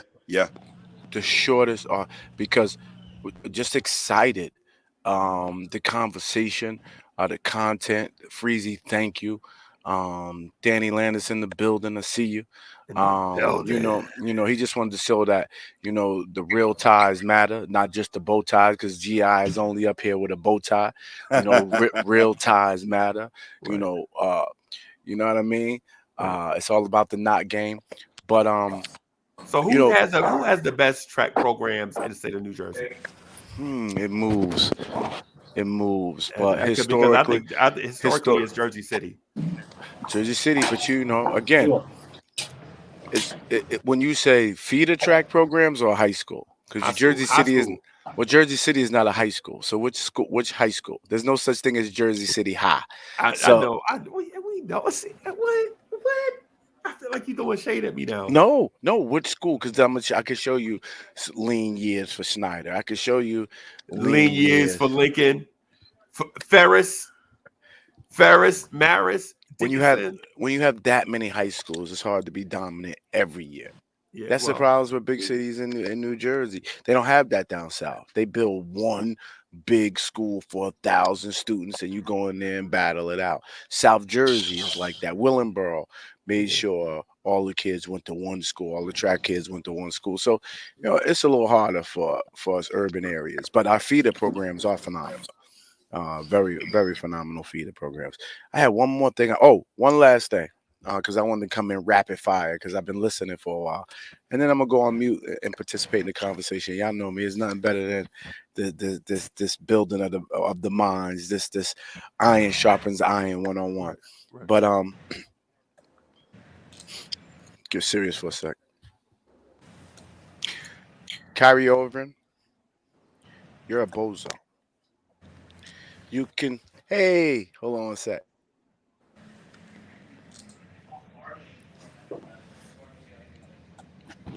Kyrie Irving, you're a bozo. I agree. And let me say this. I don't care what your stance is on the vaccine. To sit where I'm sitting today with these great people I sit with in this organization, we all agreed we were going to take a vaccination. And for those that decided not to take the vaccination, to do this with us every day, we wish them the best of luck in their new career. We didn't take offense that they didn't want to take the vaccine. We hope they didn't take offense to go on and start a new career. Right. But there are rules to this game. You want to be free in your home and do what you want. You have that every right. Danny Landis, background noise. Background noise, Danny. You want to be free. Got to hit that mute button, Danny, for us, please. There it is. All right. You want to be free and do what it is that you want to do in your privacy of your home. No one's coming in there. You want to have guns in your home. You want to do what you want to do sexually, religiously. That's why it's called your home. But young people, once you decide to step outside your door and participate with society, nevertheless, join an organization. The Brooklyn Nets are an organization. Right. You don't get to say, I'm going to join this organization, but keep my individuality. That's not how this works. That's not how it works. If Kyrie wants to play without a vaccination and not support his team, then they should go start another league. And if his teammates want to support him, then that's none of our business. But Kyrie has to get all the smoke he wants to get. I have 6 children I have to feed every day. I have to make a decision. I do not make millions. I made this personal decision to come work with these great people, and Kyrie made a decision to go work with great people. I hope he makes a similar decision. I'm sorry for stealing time up this morning, Freezy. I'm gonna sit in the background and shut up. I wish you had a show where you could just come in and take hard topics and chop it up for like 90 minutes, bro. I just want to say tomorrow at 7:30, we go live. We still dressed down. Wait. Oh, training camp is here. We might have to dress up tomorrow. Might be first dress up the show. We got a text. We got to get that text going so we can be in uniform. Bro, I've been shopping all summer. So whenever you're ready. Tomorrow, we said training camp. Let's get on the horn with Free Keith. But tomorrow, 7:30, guys, please come check us out on the Knicks Freestyle. We're going to touch on Kyrie tomorrow. Heavy. And any other Andrew Wiggins. I apologize. We're going to touch on this because I just want you young people to understand what it means. Individuality. That's not joining an organization and saying I'm individual. But let me shut up because I got some great minds up here. And I want to interact with those minds. All right. So the Kyrie Irving thing I did want to touch on. I was going to try to touch on that later on in the joint, but GI, you know what I'm saying? He touched on it. So the thing is, my stance on it is this. I don't want to put pressure on people to do things that they're not comfortable doing. But here's the thing. Don't tell me you did this because of a religious type thing, and then I see you doing things unreligious all the time. Exactly. Don't tell me like all of a sudden, you know what I'm saying, I'm a religious background and such. And then I look on your Twitter page and your IG, and all I see is strippers and fat, all this stuff. Nah, bro, don't play me. I'm not stupid. You know what I'm saying? Don't try to play me with the thing. Don't tell me that all of a sudden you're a monk now when for the past 8, 9, 10, 11 seasons, you've been the complete opposite. Bro, don't try to play. If you don't want to do it, say you don't want to do it. Right? And I'm not, this is no shot at Andrew Wiggins. You know what I'm saying? This is no shot at Wiggins, right? This is what I'm saying is if you don't want to do it, say you don't want to do it. But don't cop out with some lame thing. You know what I'm saying? Like for instance, have y'all been around people that have done something, they thought it was good, it wound up being terrible, and then they issued a fake apology? Yes. I'm truly sorry for the people that I offended. My intention was never to offend such and such. That's what this seems like to me, man. Just be a G about it. If you don't want to take the shot, say, I'm not taking the shot, and that's that. Right? And deal with the consequences. But don't try to play the people, bro. Right? Don't try to play the people, bro. You know what I'm saying? Like these dudes, like if James Harden came out and said, I'm not taking the shot because of religious reasons, and I saw you earlier this year with a stripper on your lap, bro, come on, bro. Don't try to play me, man. Yo, Hitting Murphy was good. Don't try to play us, bro. You know what I'm saying? Hey, Paris Tucker said those are vaccinated strippers. Now, what I'm saying is if you don't want to do it, say you don't want to do it. Don't cave to the pressure. You know what I'm saying? Like what G.I. said. I understand what G.I. is saying. Right? G.I. is saying, deal with the consequences and repercussions of the actions that you made. Right? But don't think that you could just walk around and do whatever it is that you want to do. You know what I'm saying? Movies and stuff, I feel, yeah, they have, and I'm not saying that they don't. What I'm saying is this. Don't try to play us as if we don't know better. We know better, right? But if you want to, because Kyrie, everything the NBA does and issues, Kyrie Irving has a beef with it. Everything. He's being oppressed by the man. Right, except the man is paying him millions of dollars. Except that, and to do something that he's good at. I won't lie. He's good at basketball, and he's getting paid, compensated well for it, right? But bruh, don't push these buttons, bro. You don't want to offend the average Joe. I'm an average Joe. You know what I'm saying? Don't play average Joe, because at the end of the day, it takes thousands, millions of average Joes to pay your salary.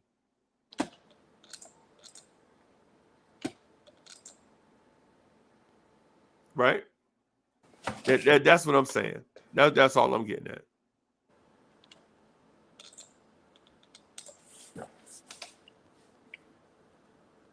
So Knicks 100 says, to take a shot that is not proven to work, I mean, some things are bigger than any sport. That's not what I'm saying, bro. What I'm saying is, if you don't want to take the shot, say you don't want to take the shot. Not the reasoning behind it. Right? Because if he say, because think about it. If he says, I don't want to take the shot because it's proven not to work, I mean, some things are bigger than any sport. If Kyrie Irving said that, I'd be like, okay. All right. But don't say, man, yo, all of a sudden I'm religious. Well, see, if you say I'm religious, then you're not going to receive any backlash. Well, that's the religion. And if they believe you can't put foreign substances in your body because your body's a temple, you can't get mad at that man. But like you said, Uncle Freezy, but in the same day, I see you smoke cigarettes, drinking 40s. Your body's a temple. You're not supposed to put any foreign objects in it. I get the hypocrisy in that, and I agree with you on that.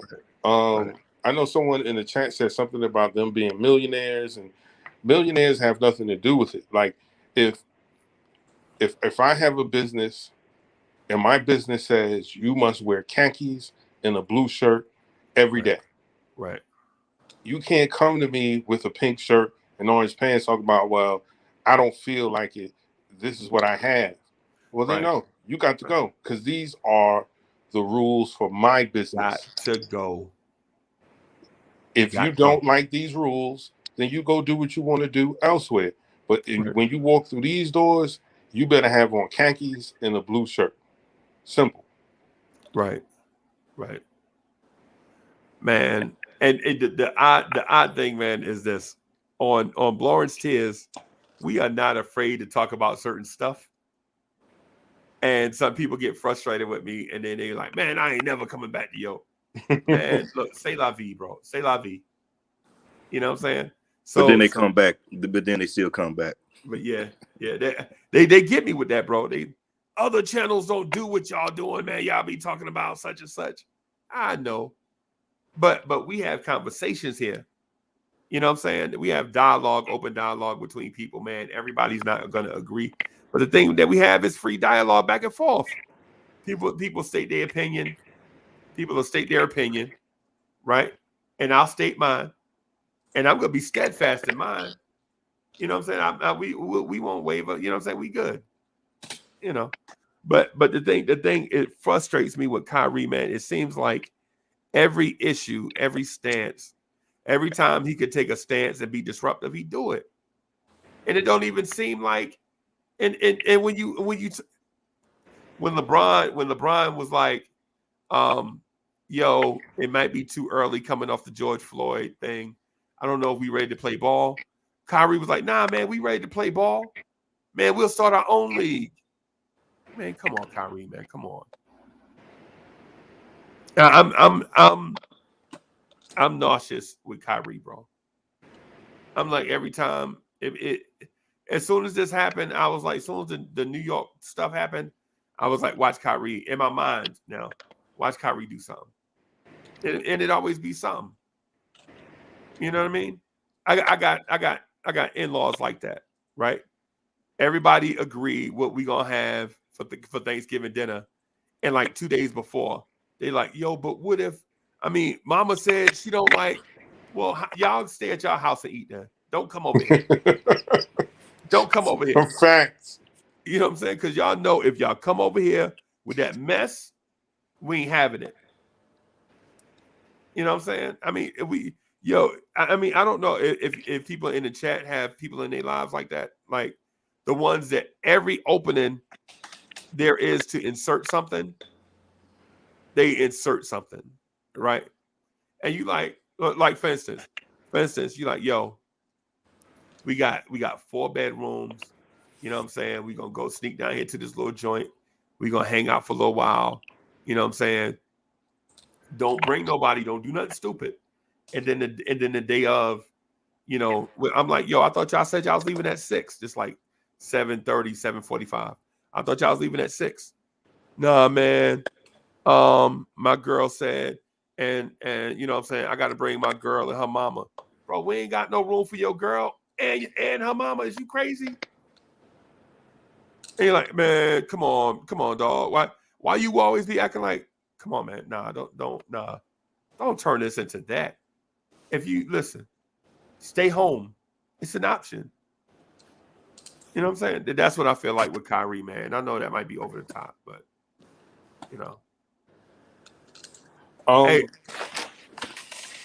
Again, this has probably nothing to do with nothing, but I just feel like saying it.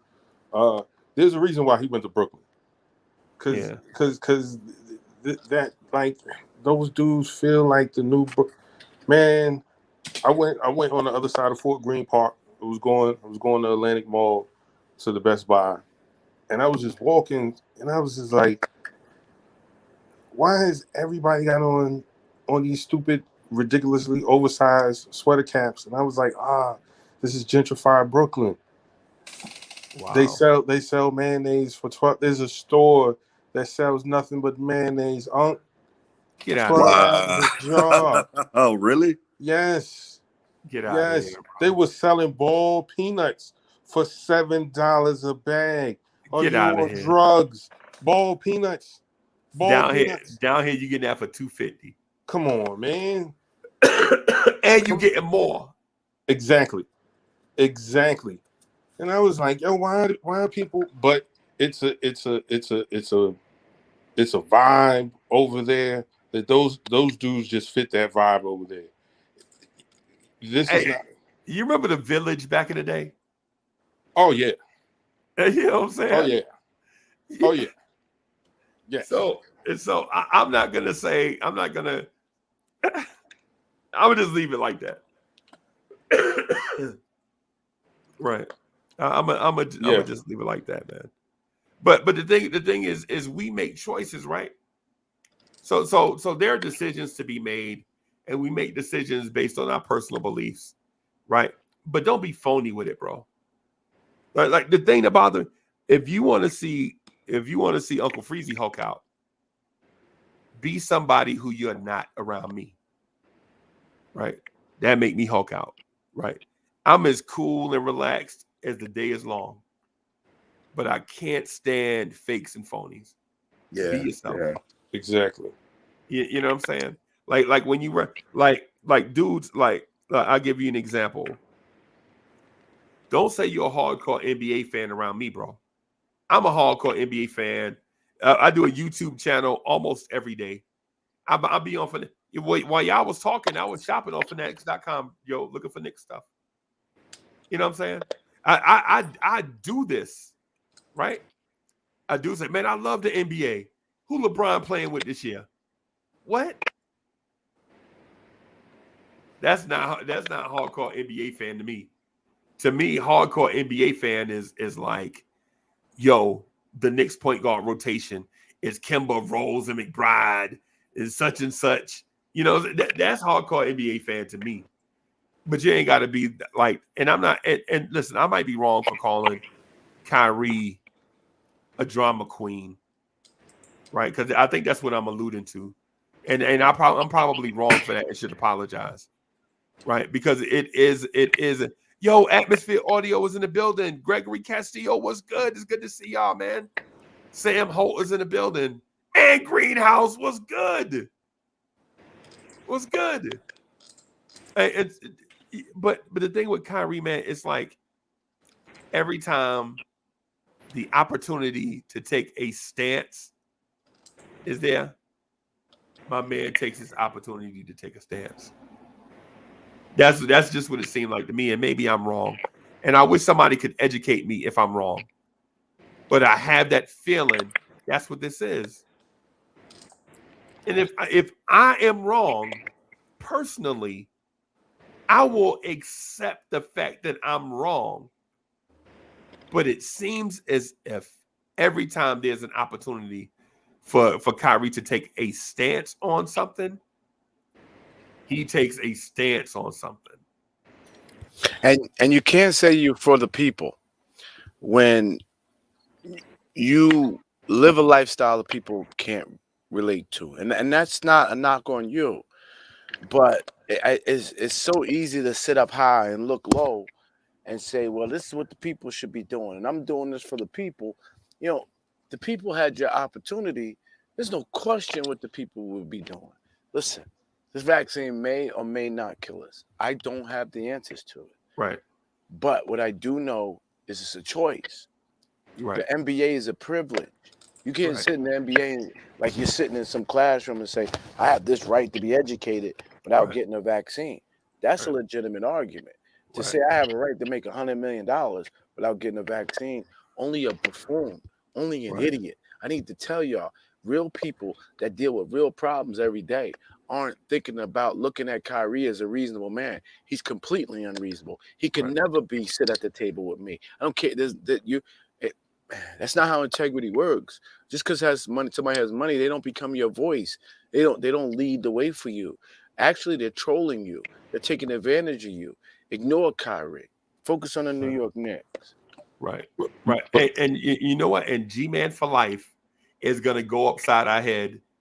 I'm telling you, G-Man for life, when he show up, he coming after us on this saying, because he texted me about this. It's the reason why it's on my mind. Right? Because when I first saw it, I was just like, Kyrie doing Kyrie things. That's the, because if you go, it don't matter. It don't matter. The thing with Kyrie, like Kyrie had a beef with LeBron because LeBron didn't lead the Cavs right while he was there. He didn't want a big brother, little brother relationship with LeBron. Right? And from that point to where we are today, there have been steps in this thing. Kyrie wants to be known as the dude is different. So much so he just blurted out, "Yeah, the earth is flat." Remember that? Yeah. Just to be the he came off that though. He came off that because they put the facts to his tail. Right. Yeah, because there's so much stuff I want to say to that I can't. Because but you got to help me though, Freezy. G-Man for life is a military man. In fact, I sharpen up when I'm around him. That's Ron was the same way for me. People in the military, man, that really take the military seriously, they think on an even higher scale than I think. Because at some point, my culturalization stops. You military folks take it to the next level, and you honor it for the rest of your life. So I would love to see G-Man tell me that he would have accepted a soldier that wouldn't put his life on the line right then and there for the rest of the soldiers. I need to hear this, Freezy. Well, you know, excuse me. I have evidence. You know, you get a lot of cats like that. I'm just speaking, like you said, GI. You know, I'm a vet, and being in situations before, you know, you get a cat out there. The bottom line, like this, Freezy, and agree with me on this. When I take the watch, when I take the watch, I got your life in my hand. You giving me your life. You trust me enough to take that watch. Right. You know what I'm saying? And vice versa. Now, you just can't go out there and just start blurting off stuff just to say that I'm gonna be different. That's like, all right, so it's like Freezy got a first sergeant. First sergeant said, "Hey, Freezy, I need you to I need you on patrol. You got point, but I want you to take this stick. All right. I want you to take this stick and just walk. And Freeze will be like, well, why am I walking? I'm running point. Right. Should I have something else? No. You good. Just take this stick, because we're gonna be different. We're gonna fight a different way. Right. You see what I'm saying? Right. You just don't blurt out something so idiotic and asinine on all the time stuff, because now you lose your credibility. Right. And that's what you're going with it. Like I said, I wasn't saying anything. I let GI go his way, but it's in me. I had to speak my piece, because, like I said, people don't understand the way GI come down, but I get down with GI. No homo or whatever else, and I respect everybody's opinion and where you're coming at it. But when you're speaking from a place from my heart, you're speaking with a lot of truth to it. I'm not saying go out and get the shot. I'm not saying go get the shot, but do what's best for you and yours. However, don't just step up on a platform, start talking out the side of your neck without any basis. Don't say, like you said, Chuck brought it up. Hey, I'm religious and all this and that, and next thing you know, I see you smoking everything that can be smoked. You done drunk up everything that can be drank. You up in there popping bottles, slapping tails, all that up in the strip club. You swinging from the pole. So no, don't go that way, man. So I say this, man. It's a choice for everybody, and it just do what's best for you and yours, but don't go out there and fake the funk. Don't be out there like just don't be out there just fake with it, man. And respect other people, man. This is bottom line, man. Bottom line. And I respect your take on the GI, because I felt it, because like you said, you're a working man. You out here working, taking for you and yours, taking care of you and yours, man. Just like everybody else. And just like Free said, he's average Joe. But just you don't have to be, choose your fights. That's the best way to put it. Choose your fight. Choose which battle you want to battle, man. So I'm in a trolling mood this morning. I want to have this conversation with the chat. Movies and stuff said Kyrie is not allowing anyone to violate his rights. I'm having a wardrobe slip here. I apologize. My rights. So movies and stuff, the way you say it is, then Kyrie has a right to make $200 million contract and he has a right to receive it from the Brooklyn Nets. And it is his right to treat his body any way he wants to treat his body while he's under contract for someone with $200 million. So respectfully. And I say this with the best passion, and please let's you and I not do business together. I just am too old to even try to make that make sense.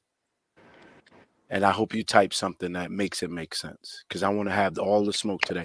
Anybody who standing by Kyrie and say he has a right to make $200 million from an organization, but don't have to play by their rules and regulations, I'm telling you, I want to intelligently have the conversation. At the end of the day, we'll agree to disagree, but please don't come do business with me. You can't come get this bread with GI. Let's go.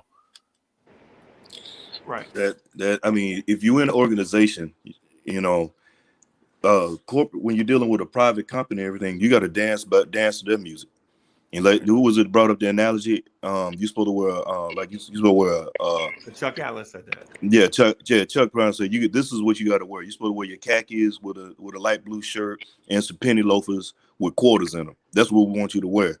He's like, nah, bro, I'm coming up in here in some orange gotcha pants and a football jersey. This is what I want to do. Right. They're gonna show you the door. So we can't keep saying it's a right. But you got a right to walk away as well. And I think oh goodness, I just lost Keyshawn, my homie. God, how did I miss that? Keyshawn, you're right. Yeah. I don't want to put my wife's business out here because it's not appropriate. But she's in the medical field, makes a lot of money. She's in a position where she's going to make a decision. But it won't be to try to stay with an organization and say, well, I want to be treated, sit me down half the year. Right. You are absolutely right. Doctors are making a decision to leave the field. I would respect Kyrie today. He can lead me. Man, my wardrobe slip is serious, boy. Janet Jackson out this piece. Hey man, Miss Jackson, if you nasty. Ooh, but I ain't but pause. I ain't saying what I'm trying to do this morning. If Kyrie Irving left the Brooklyn, my goodness, the Brooklyn Nets tomorrow, boy, he can lead me anywhere. Now I want to see what he's talking about. Right. See, because now it's not about being a drum major. It's about actually doing something. You know what I'm saying? And no shade against drum majors, man. You know what I'm just saying. But the thing about Kyrie, man, is in my opinion is this. Right. And I think I said this already. But I want to touch on what G.I. said. So Kyrie, you can walk away from your NBA contract. You can walk away from the best medical ever. Yeah, because when you play high level professional sports, you get the best of the best. Right, because there are billions on the line. Right, because a franchise's value coincides with talented players like Kyrie Irving being available. Because if Brooklyn didn't have KD, James Harden, and Kyrie Irving, their overall business value would not be the same. Right? It just wouldn't. You know what I mean? Right. So when you talk about Kyrie Irving, Kyrie, walk away from all those millions you make. Right? Walk away from that good coverage insurance that you have on your body, not only for you walking around, but for life insurance, all that stuff. Walk away from all that stuff, right? Walk away from that good medical, right? For this belief, right? And then I'll believe you. But your track record has been such where you said, I don't like the way LeBron James wanted to have a big brother, little brother relationship. The earth is flat. All these things, ridiculous things that you we'll walk away from the NBA right now and start our own league. You know, all these ridiculous things that he said over the years makes me not believe what he says right now is true. He walked around the pregame court and during the COVID era where we're supposed to be staying away from each other, and he walks on the other side in the Celtics arena where he has just left the team, burning sage. Like, come on, man. That's not normal. That's not normal. Right. Yo, salute, guys. How you guys doing? What's up, Dolly? What's good now? Man? What's good? That logo is crispy, bro. Oh yeah. I did that, John. Yeah, you did it for real. That's dope. Yeah. I'm not into graphic design or anything like that, but I get busy from time to time. Nah, but I just wanted to share my thoughts on this because me as a new business owner, right? I want to give you guys my point of view. If you're in my establishment, you go by my rules. So my whole thing is like, you're being paid millions of dollars by, the Brooklyn Nets, the NBA. You're going by their rules. If you can't follow them, fine. Nobody's violating your rights because you can choose to walk away. So if you don't follow the rules in my establishment, fine. I'm not gonna force you, but you can walk away. Now, if you're gonna get paid by me, you're gonna follow these rules. If you can abide by my rules, then you can step, bro. Like I don't like that's. To me, that's crazy. Why should I pay you if you can't follow my establishment? The things that the things I'm paying for. I'm paying for this facility. I'm paying, your rent, bro. Like in a way, like I'm paying for everything. Those jerseys that you got, that all those kids got on their back. Who's paying for that? Me. So I'm gonna pay for all this stuff, and you can't do one thing for me. See, that's the thing. That's what I was saying. Look, man. It's not personal. This is business, man. Right. At the end of the day, it's not personal. Right. It's not about business. The only makes sense is money, right? And you messing with when dollars. If it don't make sense, there it is, man. Look, the end of the day, it's about those funky dividends, like 3 times dope said, them funky dividends. That's what it's about, man. The funky dividends, man. Yeah. This, if you coming into an organization and that's making billions, and you're a millionaire, and this billionaire is paying this millionaire to come in for his to represent his product, and you coming out sideways, you got the option to walk away. So, you know, Right. and so he's going to have to make that choice. He's going to have to make that choice. Do I give up all my millions, or do I do this? But yo, listen, I'm gonna say this. Usually people disagree or you know, make fun of Stephen A. for the outlandish things that he says. But one time he said, "Yo, Kyrie, you should just retire," and everyone made fun of him. But it was like, yo, like seriously, do you love basketball? Because these are the rules that entail. There's a union, so you can fight it. But while you're fighting it, why should I pay you? yeah, Like if you're not gonna be playing for me, that doesn't make any sense. That's like me, me owning a recording studio, having an engineer here on retainer, just paying him to exist. Like that doesn't make sense. Right. Right. And so the thing is like a lot of conversations, we have people that want to defend one side blindly, as opposed to listening to what the other side has to say. Right. And so in this thing,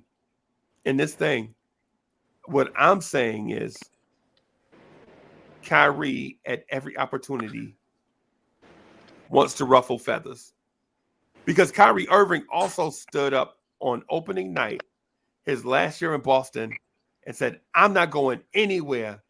I want to be in Boston forever." Y'all remember that?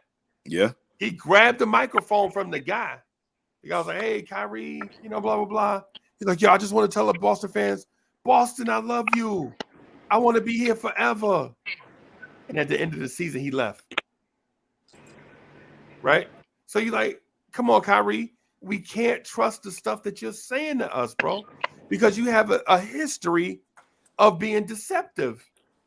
And now in something as serious as this, you want us to believe the boy that cried wolf. Yeah, he talks out of both sides of his mouth, man. Yeah, man. I mean, come on. I mean, by the time he said, "Boston, I love you. I want to be here forever." By the All-Star break, he was talking to Kevin Durant in a tunnel about going to New York. Kyrie, how we gonna trust you, bro? Yeah, and can I just respond to Keyshawn? He says I'm questioning his love for basketball. Nobody's questioning his love for basketball, bro. What I'm questioning is his commitment to his job. It's like we separate basketball and this is his job. It's like when I go outside and I play basketball, that's just me playing basketball. But I love that's basketball. his job. But this is his job. He's getting paid millions of dollars to do this. If he had a real love for basketball and hated that, first of all, let's all, because I think we all can say this. We respect Kyrie's right not to take the vaccination. Yeah, definitely say that. 100%. I respect his right as much as I respect somebody else's right to take it. No one's right or wrong in that scenario. What people are missing is that's where the line is drawn. Are you or are you not? If you are, you could do this. If you're not, you could do this. Either way, this that you can't do, people are saying that's a human right. You only have a human right to live in your home and do what it is in your home. That's what I'm trying to say, within your property. Nobody's asking you to get vaccinated in your property. Once you come outside, though, you have to operate differently because you don't own outside. You know what it is? You know what? It's kind of like having an HOA. Right. You pay into, you know, granted you got your house, but you pay an HOA and certain things you can and can't do. Right. So you got the option. Do I live in an HOA or I live in an area that don't have an HOA? Because the house is yours, but the neighborhood is not. Exactly. So it goes to what G.I.'s saying is you within your job and you doing what you do. But you can't, you know, but you got to go by what the establishment has. But in your house, within your house, inside, you could do whatever. But on the outside, you can't. Yo, so let me ask you that. This is a serious question. Dolly, yeah, why you won't let us see the studio, bro? I mean, I'll show you. Give me a second. I'll set up the camera. Give me a second. You got this studio, bro. It's fantastic, and you won't even let us look at it. I mean, I was eating a bacon, egg, and cheese just now. That's what oh man, come on, dog. No, I got you right now. Let me set up the camera. Hey, so here's the thing. I also want to just say real quick. So listen, I have, without a shadow of a doubt, believe in my heart that the ghetto intellect has love for me, Uncle Freezy, right? And if I'm in the area, I have even no doubt. Even though you reneged on a trip to Orlando, cheap trip to Orlando, Florida, but that's okay. I still love you. Yeah, we still waiting on Free Keith. Free Keith said Monday morning, man. Monday morning, son. Monday morning, bro. Come on, Free Keith. Free Keith, come on, bro. Free Keith, come on, bro. But if I'm in the area where the ghetto intellect is, I have no doubt that G.I. will scoop me up, bring me to the crib, and we gonna kick it, right? But you know what I'm gonna do when I get to G.I. crib? I'm gonna be super respectful of my man dwelling, right? I'm gonna be super respectful of family and friends and people that I come across, right? And I'm gonna enjoy my time, and I'm gonna leave that place just like it was when I got there, right? I'm not raising hell. I'm not turning over stuff. I'm not doing no. I can at my house. I can smoke cigarettes in the kitchen. You know what I'm saying? Nah, that's not how this works, bro. Kyrie, that's not how this works, Kyrie Irving. You know what I'm saying? You have your right to do stuff that you want to do on your terms when you set the terms. When the terms are set by someone else, you can either go by those terms or you have the right to say, no, I'm not going by those terms and I'm going the other way. That's the right that you have. Not that you have the right to do things on your terms, regardless of how the terms are set by a third party. Now, Kyrie, that's not how this works, bro. You do have the right to not take the shot, but you don't have the right to call the shots. Right. That's what this conversation, in my opinion, is turning on this Kyrie thing. Kyrie Irving, you don't have the right to call the shots. You have the right to take the shot or not, but you don't have the right to set the rules. You're just Kyrie Irving. You're not the state of New York, and you're not NBA basketball totally. Right, Kyrie? And the other thing is, correct me if I'm wrong, is that the player in the state of New York doesn't receive a shot, they're not allowed to play, correct? Or practice. Or practice. So that means that's New York and California. So yeah, Kyrie I know Cali. It's like 40, that out here in It's out here in Cali. He will lose 43 games. He's signing up to lose 43 games this season. I'm not really sure what conversation we have. Well, not. Yeah, because you got to look at coming out here to Cali. You got to play the teams out here. You're gonna lose those games because the same way with medical wise personnel. My lady's a nurse and my oldest daughter's a nurse. They got to get the shot, and they got people that decided that you have some people that don't want to get the shot. They're gonna walk away. Then you got some that don't want to get it, but say, okay, well, I need to be employed. I'm gonna get it. Again, it's a choice.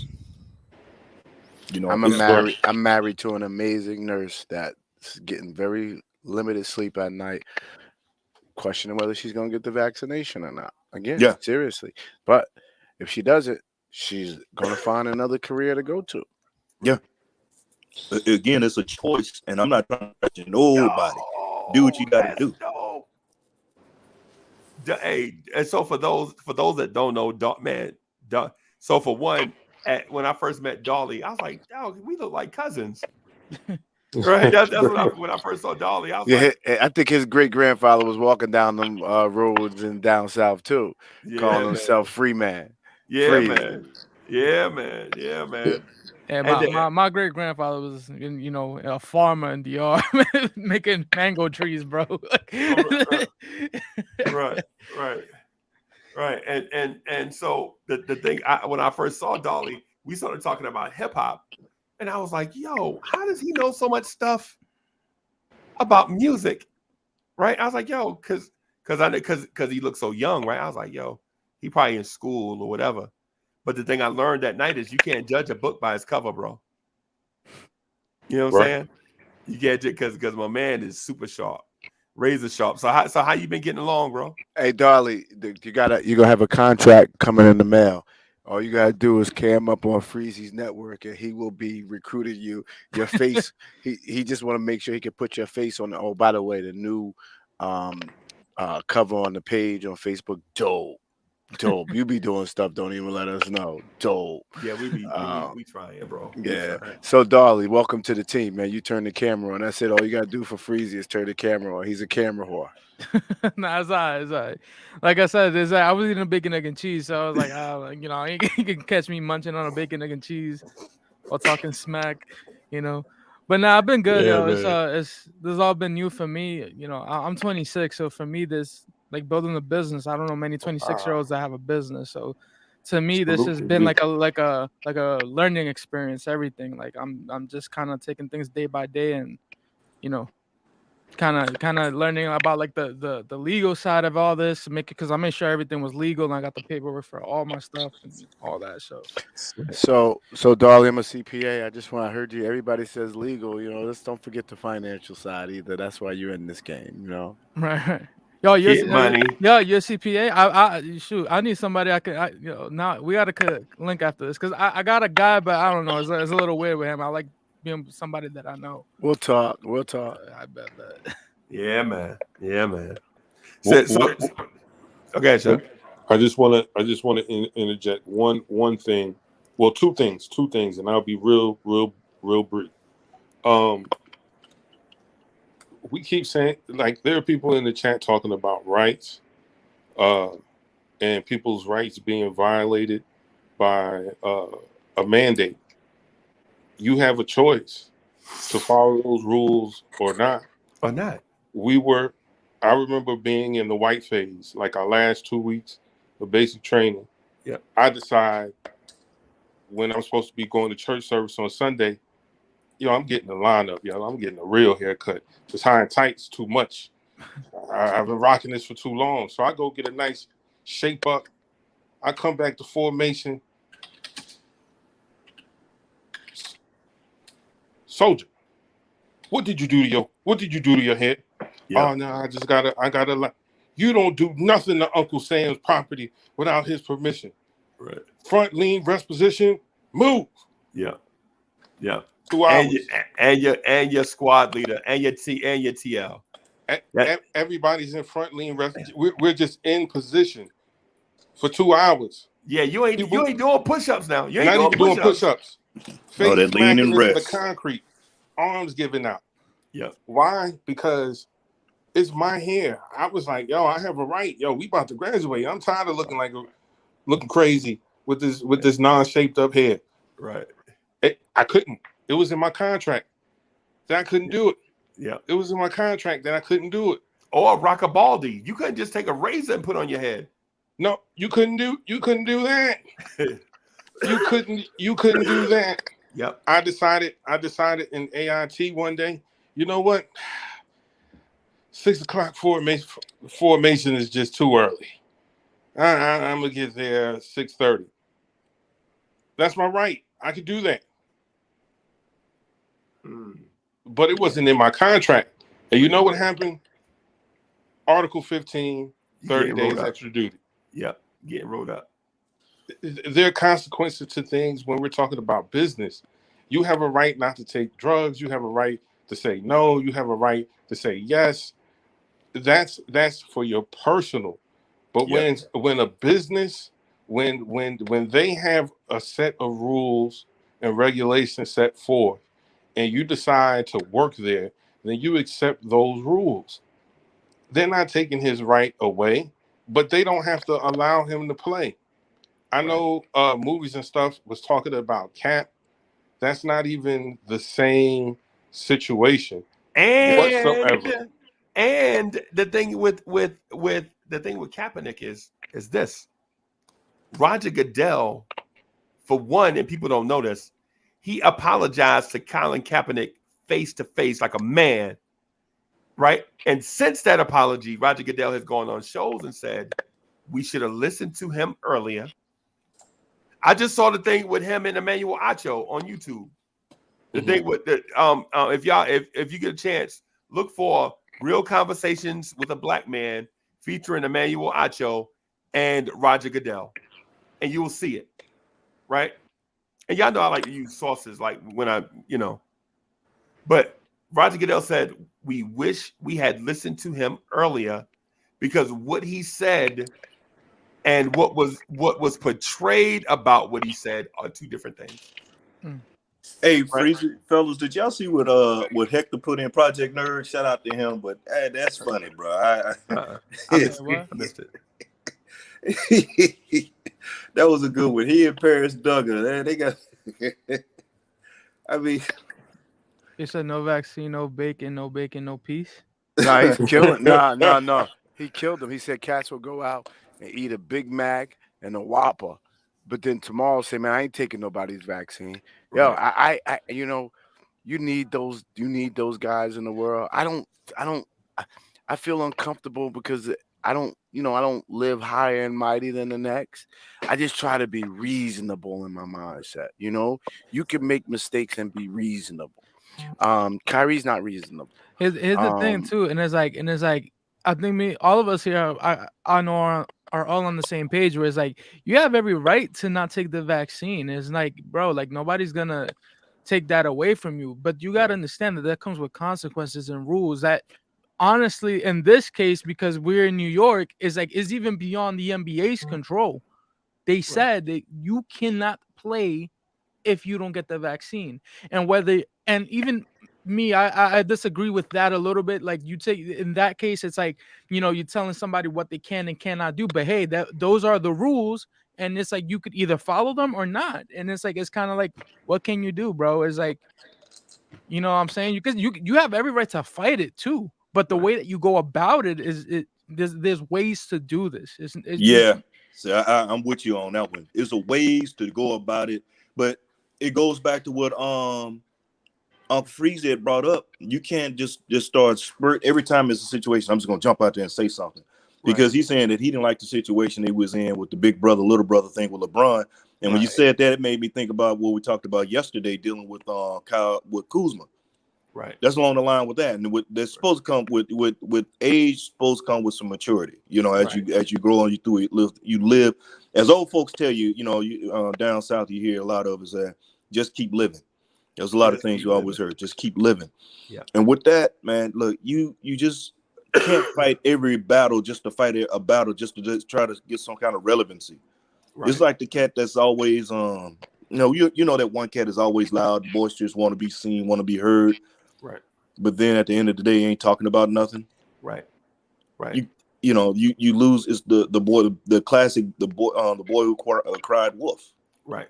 You know what they call them down here where I'm at, right? What they say is, empty wagon make the most noise. Yep. Yeah. That's what they say down here. I don't know what that means. And I'm gonna be honest.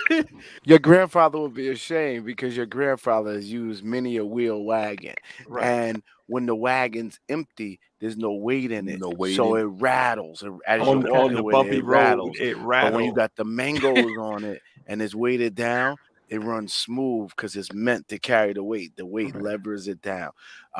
So your grandfather that worked hard in those mango field will be upset with you. But let me say this to the people in the chat. Respond to this honestly. Kyrie's made a decision. We all said we agree with that decision, but the show must go on, and it's going to go on without him. What if 90% of the NBA was with Kyrie? You wouldn't have a season next year. What would you say then? If your Knicks couldn't play, if Julius didn't get it, and RJ didn't get it, and Kemba didn't get it, and they sent everybody else out there to play, where would you be then? That's why I intentionally picked Kyrie, because it's a team we don't like, and we can have a real conversation, and we won't internalize it. But if 90% of the NBA made that decision, there would be no business. They would cripple the NBA. It would be done. We wouldn't have that brand anymore. Think about it from that perspective. Yeah, so that is where I'm looking at it from, GI. Because what happened is, in that scenario where you had the COVID thing going on, you had the George Floyd thing going on. You had the young lady that was shot in Louisville. Yeah, remember you had you remember you had all these things kind of running parallel to each other, and so there was this thing like, do we play or do we not play? Because we tired of all these things going on, we have to make a stand somewhere. And LeBron was like, yo, what we can do is use our platform. We can play and use our platform as a position of strength. Right. And Kyrie said, no, we shouldn't play because we tired. And so I was with Kyrie. I was tired of this stuff in Ferguson. I was tired of stuff in Minneapolis. Yeah, good points right there. You know what I'm saying? So I understood where he was coming from, because as an older black, not the oldest, but as an older black man, you know what I'm saying? I am aware of a lot of stuff that has happened historically, and I get frustrated by it because I get frustrated by younger generations not appreciating where we are as a society and what they choose to stand for and what they choose to fall back on. So I was a little frustrated. I was a lot frustrated, actually. I'm like, how do you know? How can you keep up with who such and such is dating and then not understand this thing about our society? Right? That frustrated me, right? Right. But then at the same time, what I realized was happening is everybody, here's the thing. Everybody with a microphone shouldn't be talking. Absolutely. And that's what I felt like was going on with Kyrie Irving at the time. Because I felt like Kyrie Irving was saying some things, right, that probably was less relevant to the overall conversation and more relevant to self-promotion. You know what, Freezy? I'll flip this out to you. As long as he has that controversy going, that just helps us overall, the Knicks as overall, because that's internal turmoil and problems they got to deal with that takes them away from what they could possibly do on the court, along with what's going on in Philly. Right. And then you look at it with Milwaukee losing Tuck. You know, with Tucker going out of Miami, that shifts the balance of power. So you know, I look at it from I guess you say I'm looking at it from a strategic or tactical advantage. Just the way my mind look at it, because the sooner we gel and everything, the work in the East is a lot easier for us with those so-called, with the other power teams, so-called, you know, the other power teams with all the issues they got. Right.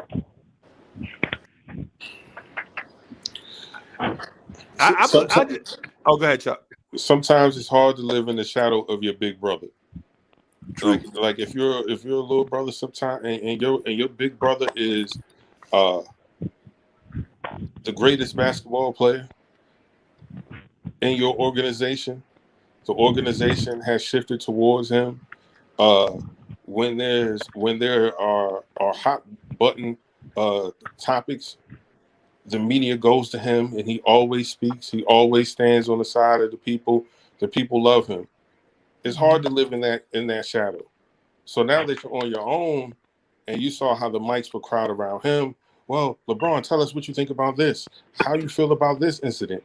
How do you feel about what's going on in this part of the world? And LeBron always had a response. Sometimes when you stick the camera in the face of the younger brother, it's okay. It's my time to shine. Frogs really have voice boxes and can talk. And you're like, wait, what? Yeah. Yeah. Pit Bulls wear Air Jordans. Like, sir, what's going on? I have an opportunity to say something. Now, I'm not knocking his intelligence. I don't think he's dumb by any means, but sometimes smart people say dumb things. Right. Especially when they don't have anything to say. Right. Those are the worst conversations to be around.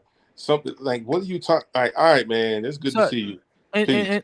And just to add to that, it's like, you know, there's people out there that their opinions might be valid. I don't ever want to invalidate anybody's opinion in the way that they feel, but the way that you go about expressing it is usually the problem, especially when you're he gives off like a contrarian kind of vibe where he's always against whatever the narrative is. He's always going to want to be against it, and there's nothing wrong with that. If that's sometimes your personality, that's fine. But if you have that type of strong personality, you better go about the way that you know you express that emotion, you better go about it smartly. Is what I'm trying to say. Right, but some people see the contrarian thing. To me, gets dragged. It gets put on a mass of people.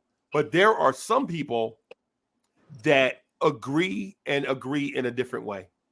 And then there are some people that are debaters by nature. And then you have contrarians that disagree with the main because they have a emotional thing that they're carrying. Right? And the difference between a contrarian and a debater is a debater likes the conversation and wants it to continue and takes the opposite side in order for both sides to have points to the center, right? That's what it is. Both debaters, one person on each side debating a conversation, the conversation is ongoing. A contrarian has an emotional thing where regardless what, hey, it's raining outside. No, it's not. How you know? You ain't even been outside. It never rained on Tuesday. Man, come on, bro. Really? You just contrarian. You know what I'm saying? You just that. And then you have people that agree, but agree differently. Like for instance, a lot of times GI and myself, we agree on a thing, but we agree differently because his world experience has shown him and groomed him to view things one way. And I have different experiences, though we view the same thing and we may agree on it, we get there differently. Right. You know what I'm saying? Based on our personal experiences. Kyrie is not that.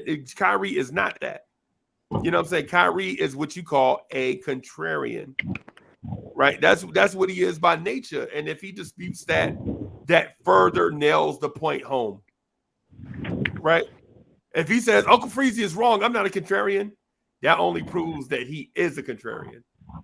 You know what I'm saying? Right. Because he stood up in Boston when the media was like, yeah, Kyrie is out of here after the season. And he grabbed the mic and said, I love you, Boston. I'm gonna be here forever. Right? And before the All-Star break, the rumors were Kyrie to the Knicks. Yeah, and Freezy, if you don't mind, I'm gonna give an example. I have this homie, right? I'm not gonna say his name, but I have this homie.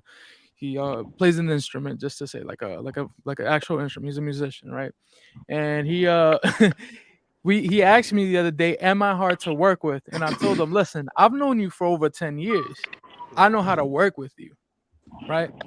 The thing is, though, I think you are hard to work with. I think another person may not find it as easy as I do to work with you. Well, he felt the type of way about that, and he goes and talks to my other friend. All my friends are musicians, and asks him, hey, am I hard to work with? And my other friend tells him, yes, you're hard to work with. Then he goes to somebody else and asks them, hey, am I hard to work with? Well, they got into an argument, and he tells them, yes, you're hard to work with.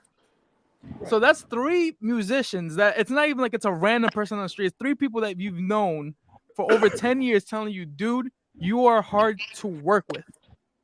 And instead of taking that information, looking inside and saying, hey, what can I do to not be hard to work with?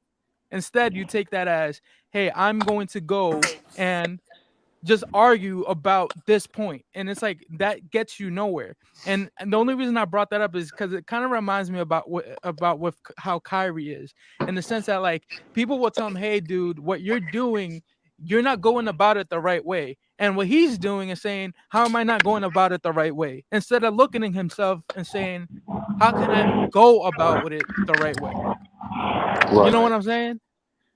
Right. Right. Because he's the one that flew over the cuckoo's nest.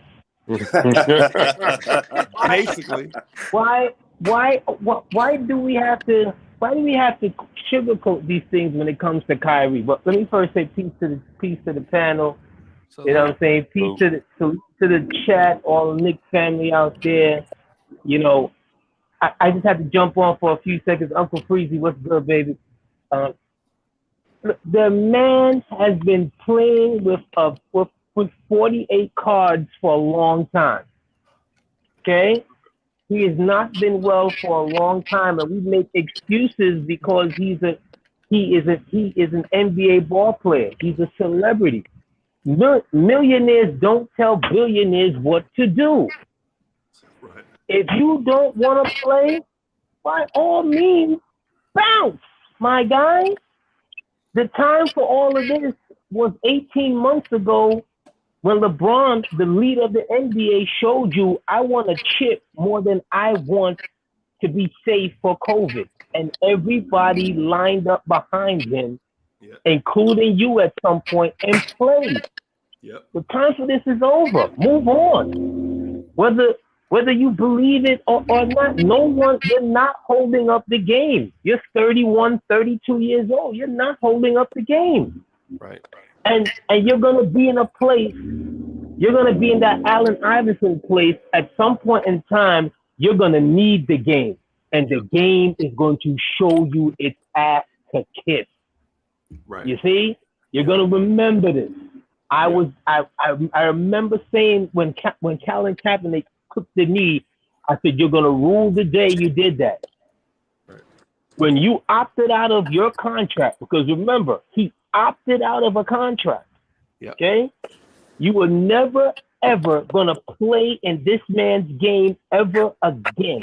Yep. So I hope all of what you got, all of the notoriety and all of the money and all of the this and all of the that and the, Jay-Z wearing your whatever, and you saw what he did to you in the end. I hope it's worth it.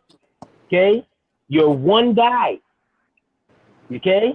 You're one guy out here on a mission by yourself. You got one gun, one bullet. Ain't nobody out here with you. You don't want to play, my guy? Go make movies. Right. Right. That's it. Go make movies. And so the thing with Cap and the thing with Kyrie, I think is maybe unfair that we compare the two, because Cap honestly want to do something that was not divisive but bring people together, and he didn't know what to do. And Colin Kaepernick, with sincerity in his heart, went to one of his teammates that had been in the military and said, hey man, I want to do something, but I don't know what to do that won't be disrespectful. And the dude told him to take a knee. And that's what Kaepernick did. Take a knee. He didn't want to turn his back on the flag. He didn't want to not be on the field. A veteran of the military that was highly on his decorated team, one at that. Yep, that was on his team, said, hey man, you don't want to be disrespectful to the flag. He was like, no, you're right. I don't want to do that. That's not what I want to do. But I feel like we have to do something because my brothers and sisters out here is becoming ridiculous at this point. I have to do something to stand for, no pun intended, for social justice and social injustice, right? And the dude told him to take a knee. And when Cap took a knee, people took him taking a knee as disrespect to the military. How in the world Colin Kaepernick taking a knee is disrespect to the military? Because it's easy to frame that narrative. You see, I remember in 2004 when Kerry was running for president. Kerry was a decorated war veteran. See him in Vietnam on the boat, busting his gun, right? They could frame it that he wasn't nothing more than a buck private who was only up there for ops. Wherever the money and the power structure wants how to frame it, they can frame it. Here's a man who's a two-time tour in Vietnam, and they could frame it as if he wasn't nothing. They can do what they want. He went to, and I'm not saying that gentleman didn't have a point in going to the knee. He should have went to Mahmoud Abdul Rauf. Man, there you go. That was. Should have went to Mahmoud Abdul Rauf and asked Mahmoud Abdul Rauf what happened. Better yet, should have go ask some of Marvin Miller's relatives when Kurt Flood decided that he wasn't going to play anymore. He wanted to be a free agent. What happened to Kurt Flood? Right. Right. You see, And you Kirk can't serve two Flood masters. was a good guy too, man. It's a shame the day when Kirk Flood was bad. You can't serve two masters. You see, you want to be out there for social justice or whatever, I'm with you. But you can't turn around and then tell people that, well, I want my job back too. It don't work like that. Right. Right. It does not work like that. You cannot serve two masters. You really want this, whatever. No, it don't work like that. Everybody ain't Muhammad Ali. Right. Everybody come back after 4 years. Well, you know what, but AD, I'll say this. You know what is the real travesty in this? That the armed forces pays the NFL to fly their jets over stadiums on game day. Did you know that? Okay. I didn't know that. You would think it's marketing. Yeah. They didn't originally. They didn't come out to the national anthem. They didn't come out to after the national anthem. They started that. I can't remember exactly when, but players didn't come out during the national anthem. It was after the fact until they started getting paid around that time. The NFL receives money from the federal government, right, for flyovers at their stadiums. The NFL gets paid by the government, right?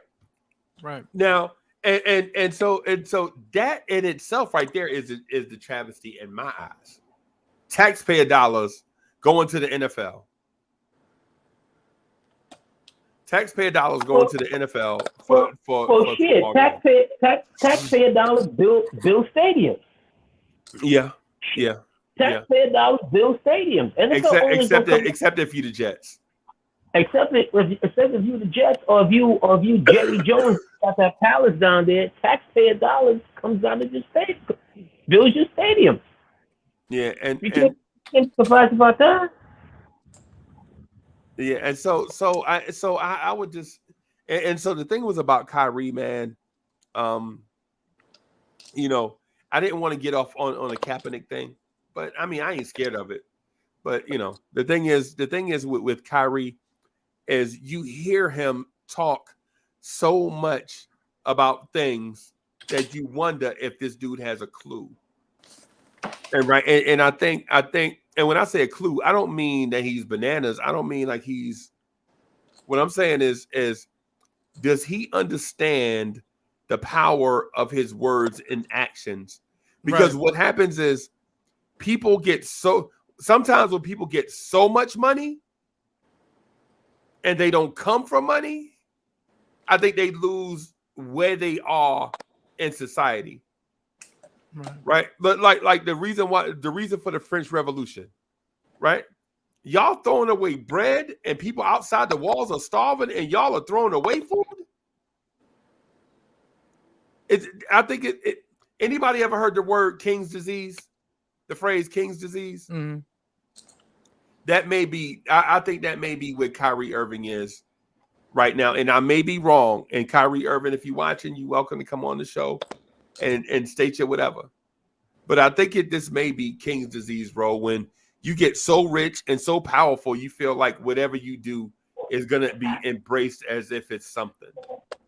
You know, one thing that concerns me too is that, like, I think in his, because I honestly feel like what he's trying to do, it comes from a good place. I don't ever want to knock his intention, but I think the way that it's coming off isn't the way that he's maybe intending it to, or maybe it's exactly the way he's intending to. I don't know, but it's like you got to understand, like, we're still in the trenches. A lot of us still live in these places that, you know, deal with, you know, the poverty, you know, and poverty and things like that. Like, I still live in the Bronx. You know what I'm saying? And that's shout out to the Bronx. You know what I'm saying? And it's like, you know, I love where I come from, but I tell my girlfriend every day, is like, as soon as I can, I'm getting the hell out of here. Like, you know what I'm saying? And it's because, you know, over here, those words that you say, I deal with cops, you know, looking at me and trying to stop me and things like that. And, you know, it's things that are real. And when you say the things that you're saying, and it's like, you got to think about the way that comes off. Are you even going through that? Have you ever went through that? Because you're from New Jersey. Your dad owned a house. Have you ever been in the trenches for real? Right. Like, nah. I'm just saying. He nah. And so the thing with, I want to get off this Kyrie Irving thing, man, because it's getting me frustrated, bro. It's getting me frustrated. It's getting me frustrated because, for one, I am one.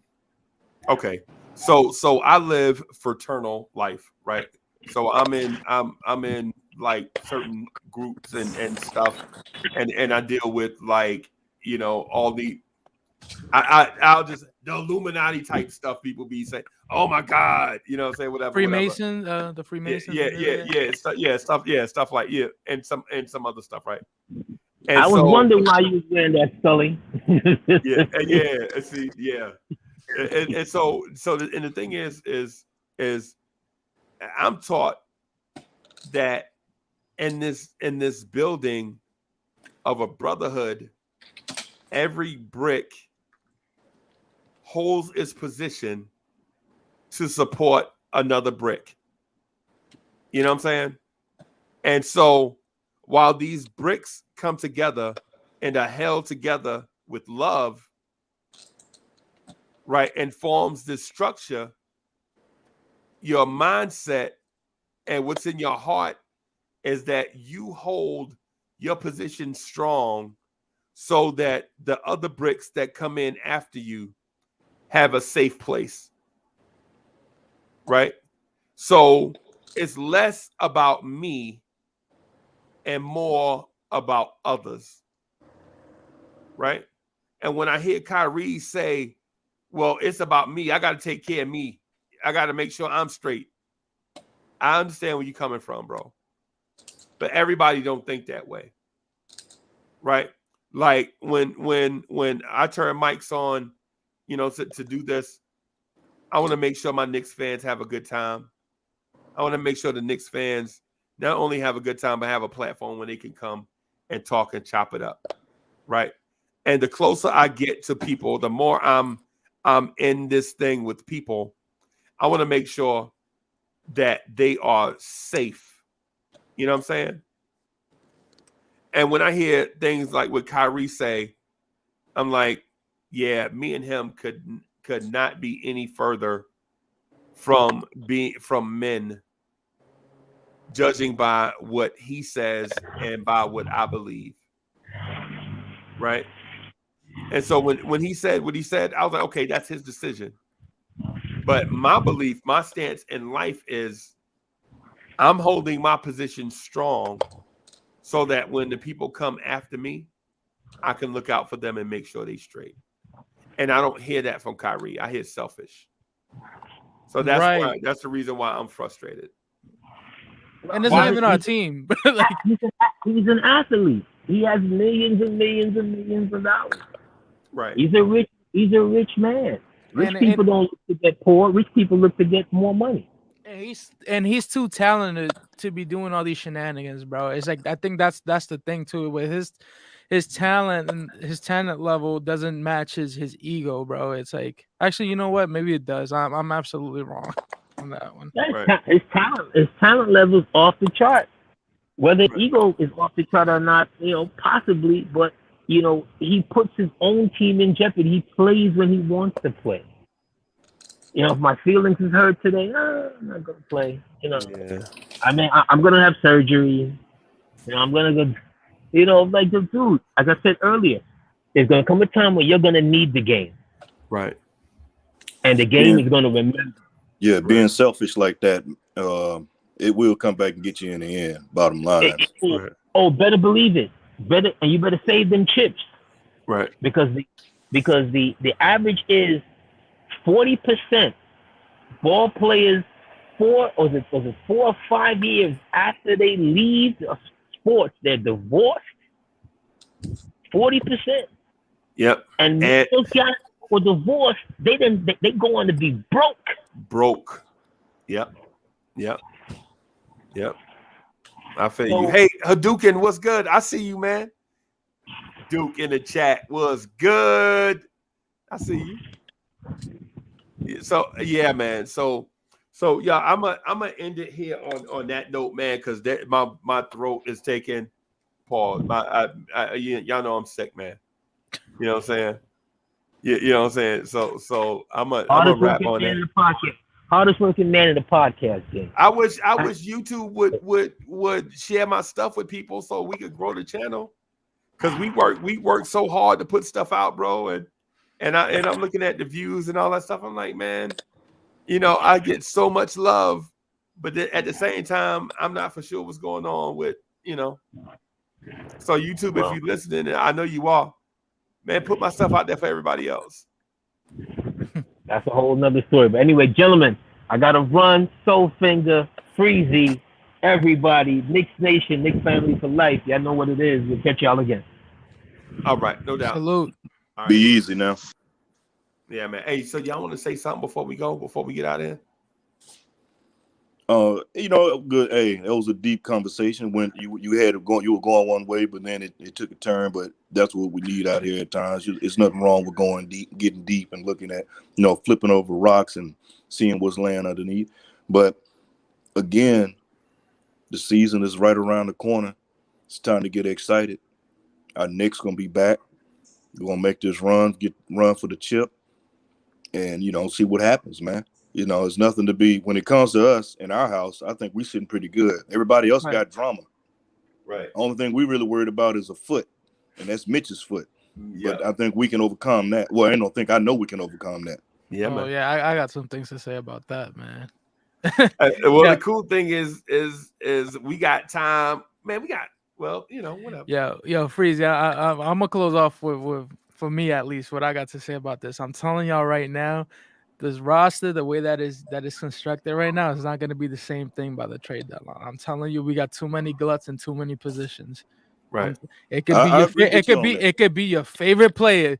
He might be gone if the right piece comes along. Because let me tell you, Tibbs is not getting any younger. The moment we got that, man, is championship or bust. Last year was a failure.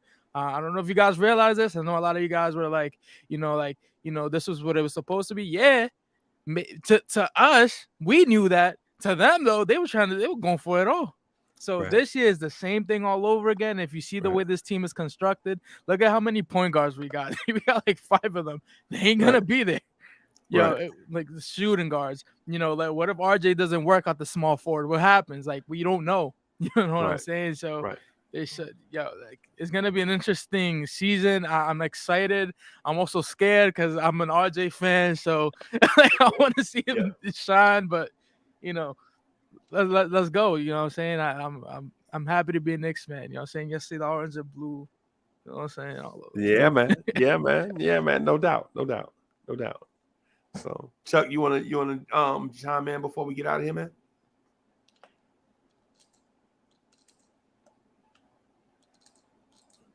I guess not. All right. And he's gone. Yeah. And wrap. Yeah. So anyway, thank you for everybody for coming through. Panel is dope as usual. Everybody in the chat, man, thank y'all for y'all comments, man. I respect the stuff that y'all be saying, man. Respect y'all opinions and all of that, man. Y'all smash that like button. Subscribe to the channel. We'll holler at y'all later, man. Peace.